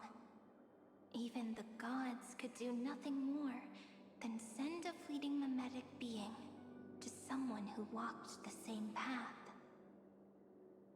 Thankfully, Miss Black Swan caught that fleeting moment.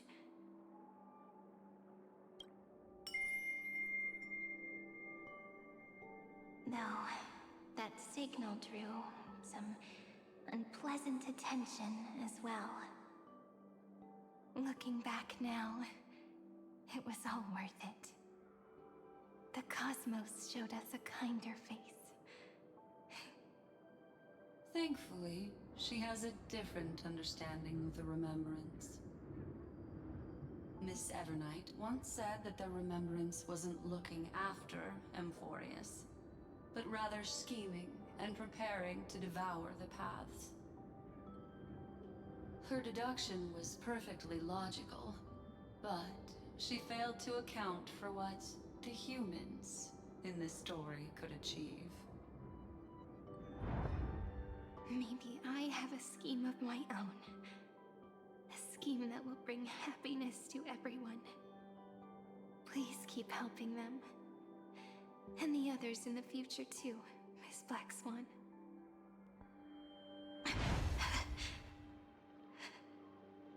Looking back on the past really does wear down the mind. And wears out the body, too.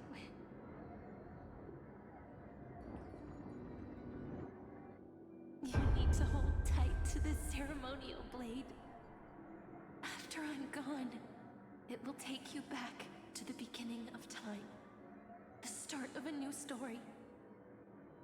I believe that in that story, we're in countless stories, each alike yet unique.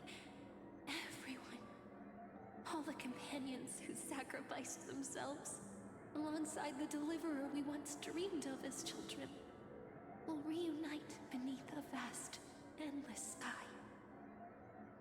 If we can never break free from this prison, I will stand my ground.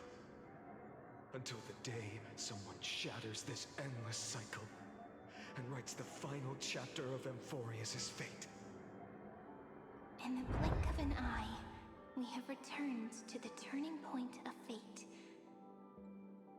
With nothing but a fragile sliver of hope, we embraced 30 million cycles of futility and began the eternal recurrence. I still remember the first time I saw the god appear in a dream, looking at me from behind a thin veil of crystal.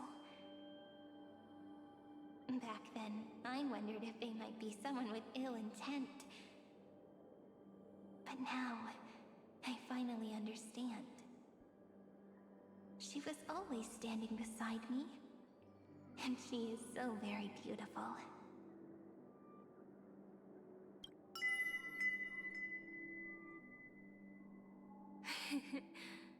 Causality really is a force that cannot be stopped.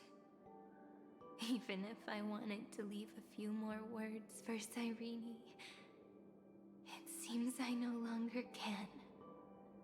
After all, you still have to leave behind your final consciousness and plant the very first seed. I remember what you once said. When a god sheds a tear, the thing reflected in the ripples must be the most beautiful thing in the world. But do you know what Amphorius saw when its heart was born? The first thing it saw was a name.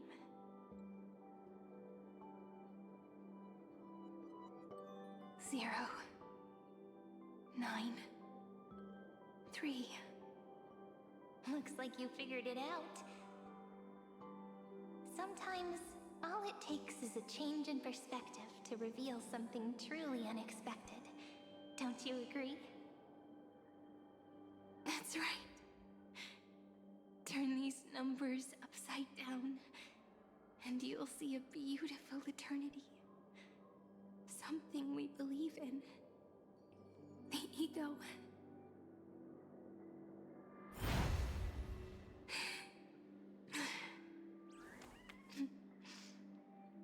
Looks like time's running out.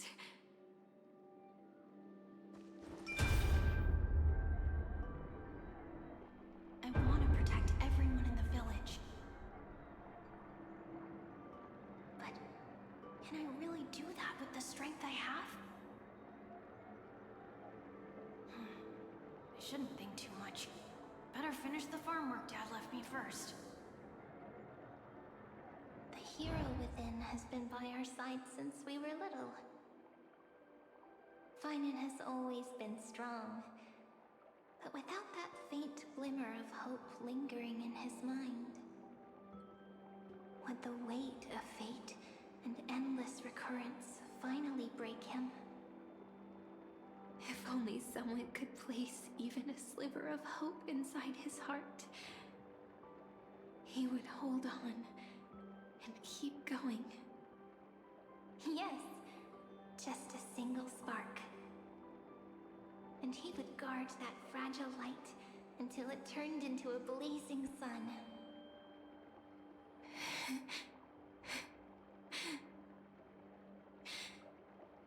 I no longer have the strength to make the hero within look like her. So, let me leave behind a prophecy for him.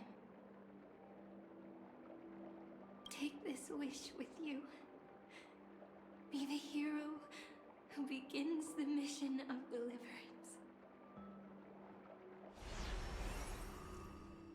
As prophecy foretold, you will bear the blazing sun until the pale dawn breaks. Continue onward, bearing this world upon your shoulders until the Ashen Hero, the nameless deliverer, ushers in the dawn.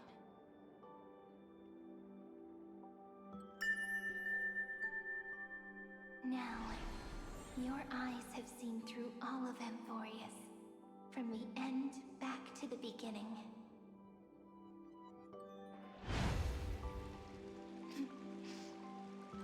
Looks like time's running out. The first ripple was where it all began for me. 1, 2, 3, 4, 5, 6, 7. I thought they were just musical notes scattered aimlessly throughout memory. But they had already become part of this world. Don't you think? No matter how Amphorius came to be, right now it feels so gentle. As I return to where I came from, it wants to play for me once more that melody from when we first met. A simple, but beautiful melody. Behind this door, I can smell it. The scent of wheat fields. You're clever. I bet you figured it out long ago, didn't you? The end of this journey back. The final gap in Amphorius. It leads to the place we both call home. We can finally go home. Are you ready? If you leave memory at the very beginning of the story and cast the first stone, that final gap in Amphorius will close. The causal loop of Amphorius will become a fixed point in the stars. And if I don't do that, then this world and the cosmos beyond the sky might still fall into the destruction. There's no way we would let something like that happen, right? Exactly. I remember that tree in Ivy Silicii. It grew all alone, unable to go anywhere. It watched the sea in silence, dreaming of a faraway shore it could never reach. But now, a tiny boat sets sail. It carries a seed of hope, plucked from the tree, and heads into the great beyond. Even if the boat's shadow fades quickly from sight, the tree knows that its wish will bloom on the other side of the sea. In that moment, it must feel happiness, right? The way you brought it up, now I kind of miss that tree too. Come on, let's go home together. Take it with us, back to the Sacrament Courtyard. Let it become Remembrance's anchor, tying together the times we knew so well.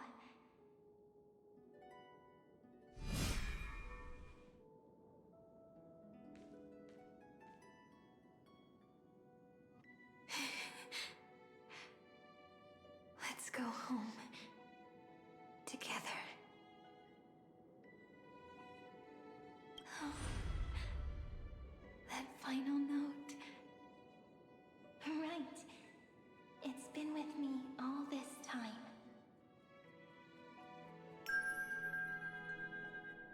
This is Doe. It is also the first note. The one from the first time we met. And the one that stayed to the very end.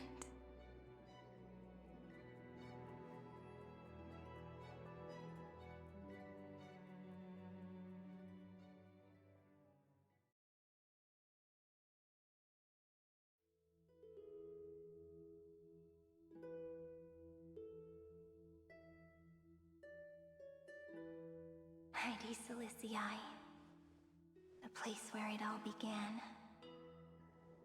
It's like time itself has stopped. And the breeze and the sound of the waves never seem to rest. We've made it.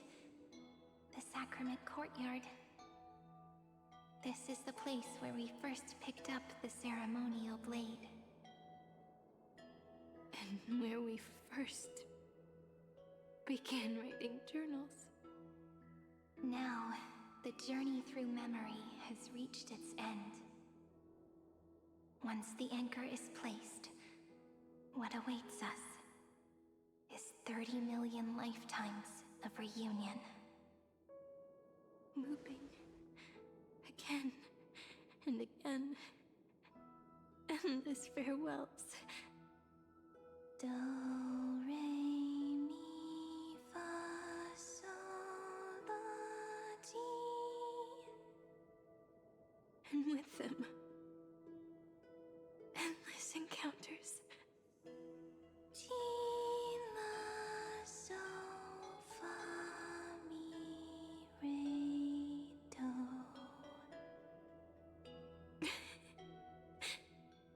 Such a happy scale. Whether it's for Cyrene, the Deliverer, or every sprouting branch of Emphoria's, I leave this tale of love here. May the river of time flow backward, bringing scenes of the future before our gaze. In the eternal land that no one remembers. The legend of the Trail Place is about to begin.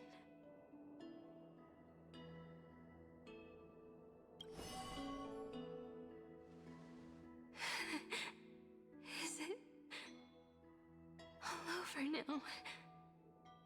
My mind and my memories. It seems they're beginning to fade. The breeze is warm. But my body is shivering for some reason. If you're feeling cold, let's find somewhere warm. We can rest there, together.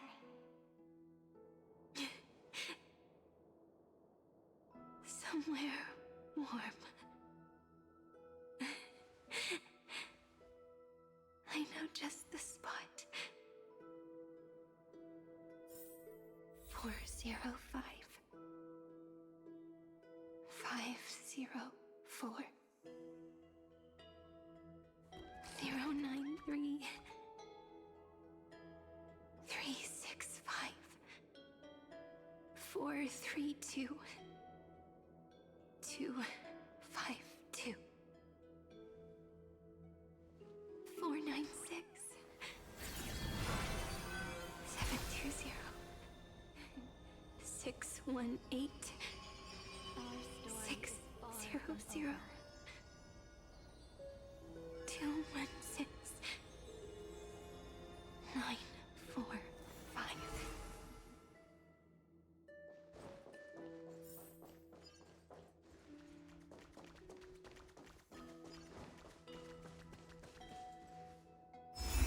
Trippier.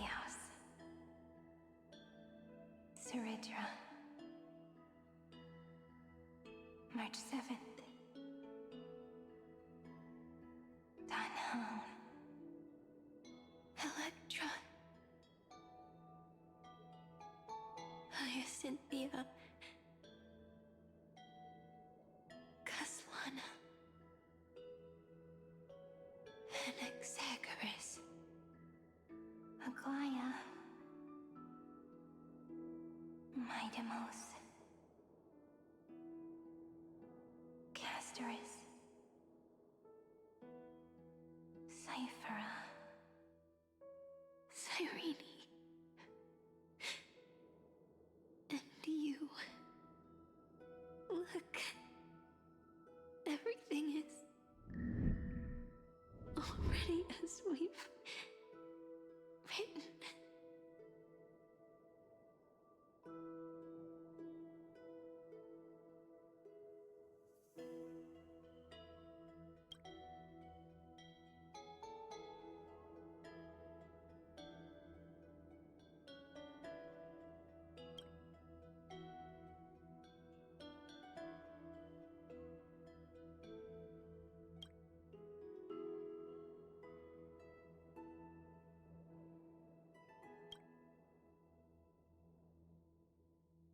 I am the gaze that looks back on the world. How fortunate we are. In this cycle of cause and effect, humanity never looks to the gods for guidance. The ones who pick up the pen and write miracles again and again are always ourselves.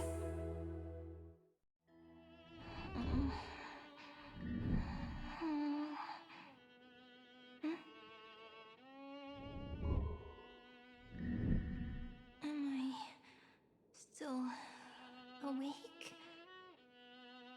Peach, where are you?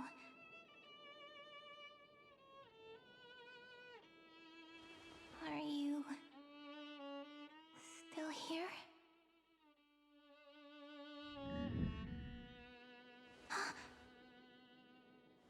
I shrank.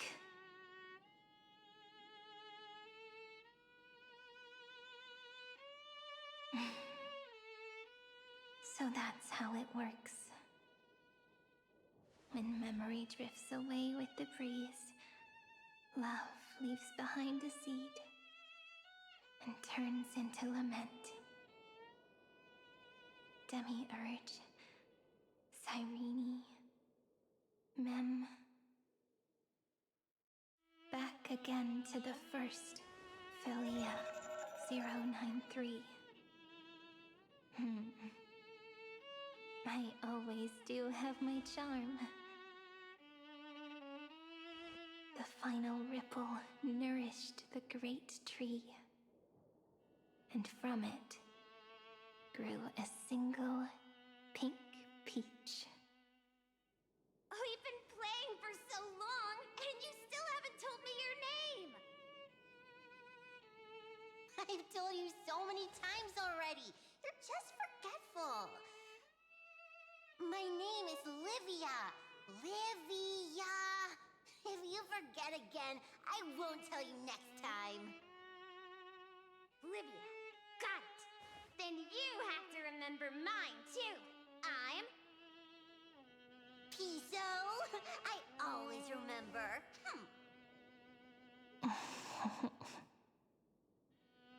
So, Cyrene was just a pen name after all. So sleepy. That drowsy little fairy barged into my mind again. The last of my memories are slipping away. I wonder what this world will look like when I wake up again. I remember a cry and my name, daughter of Lady Celestii.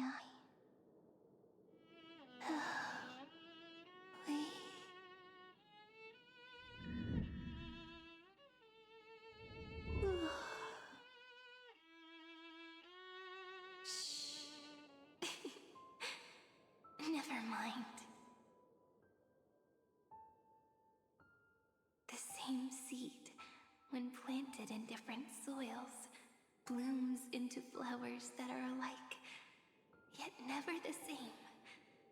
But what truly makes her beautiful is each and every soul in the world. No matter what form liking takes, it is still precious love, and I will accept it gratefully and return it with joy.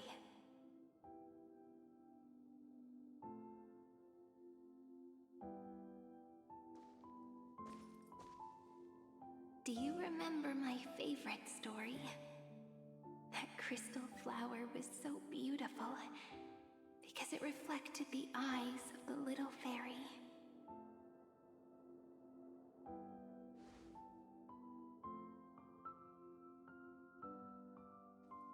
The stars across the cosmos will know I am the fairy who wrote, as I've written, together with you.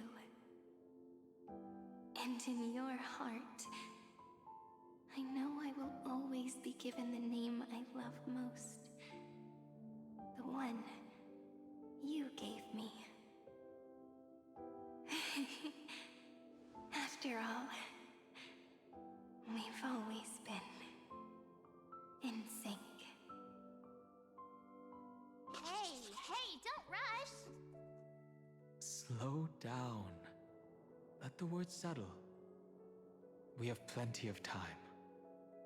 In Amphorius's month of mourning, all conflicts across the land come to rest. On the 11th day and night of the month of mourning, the dead will part, the living will embrace, the snow will fall, and bonfires will rise to warm every heart aching with lament. It may sound heavy, right? But on this day, laughter always rises louder than tears. Because people understand that parting is for the next reunion, and sorrow is so we may love more deeply. That is why this day is her favorite of the year. Under the same sky, across 8 phases of the moon, 13 heroes composed an epic together. 1 plus 8 plus 13 equals 2 11s. Would it feel more fitting if the rest were written in Miss Cyrene's voice? Agreed. Then, we'll add 1.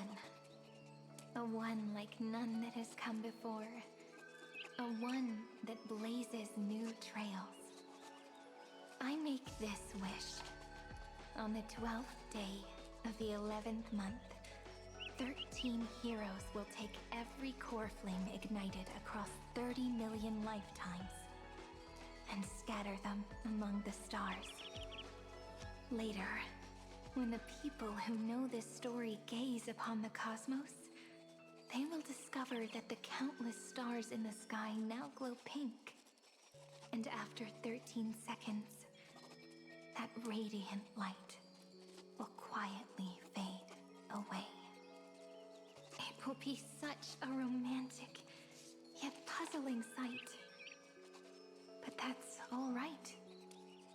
They will keep that mystery close to their hearts, constantly pondering what the ego truly is.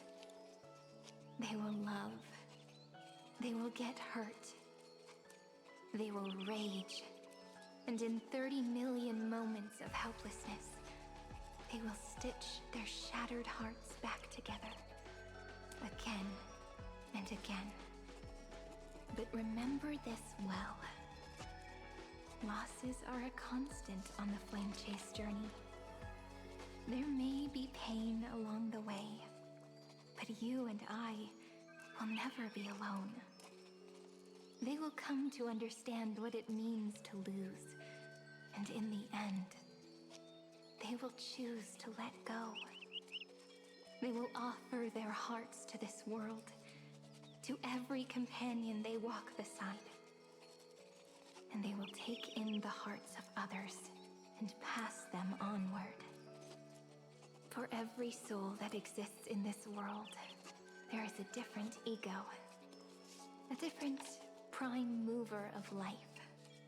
There will never be just one answer, not even for love. But when people gaze into the night sky and love what is fading with the same resolve they have to praise the stars, I want that soft, gentle pink in the sky to tell them love will always be answered. This is a story about love, and a story about how to answer it.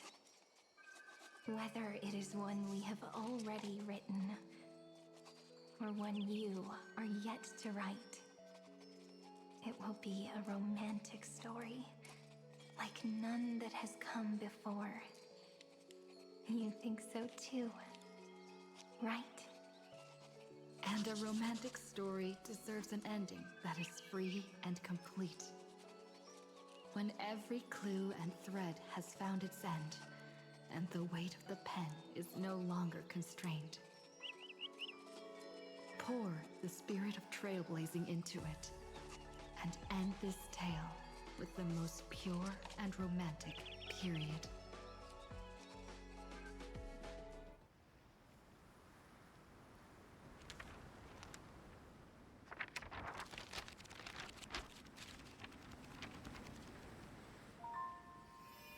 Light, sky, sea, stars, seeds, flowers, birds, hope, and love.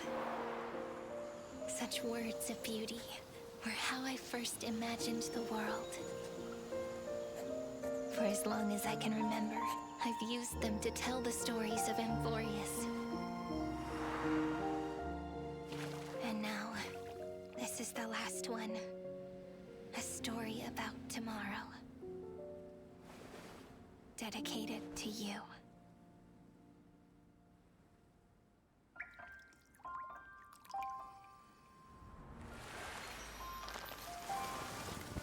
Once upon a time, morning glow, scattered light, shone on you and I. Fading poems, frozen rhymes, are traces on the breeze, whispers of past reverie. Please let me linger for now, enveloped in your sound. Love on the pages, the ink our stories penned. No matter how it ends, I'll do it all again. Oh, stay true, blossom as spring renews, dreaming colors every hue. Tomorrow's eyes to tomorrow's life, while walking step beside you. So stay true. The winter's rhyme anew, woven memories are blue. Like a melody, sing a song of reverie.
longer working.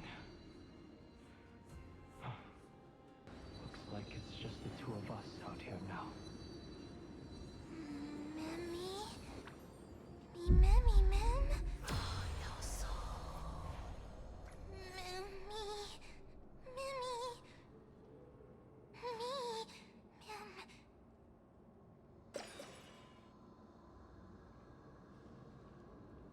Let's find someplace safe to set up a base of operations first. This statue and the buildings we've seen so far point to a civilization here on Amphorius. We can only hope that they're not hostile toward outsiders.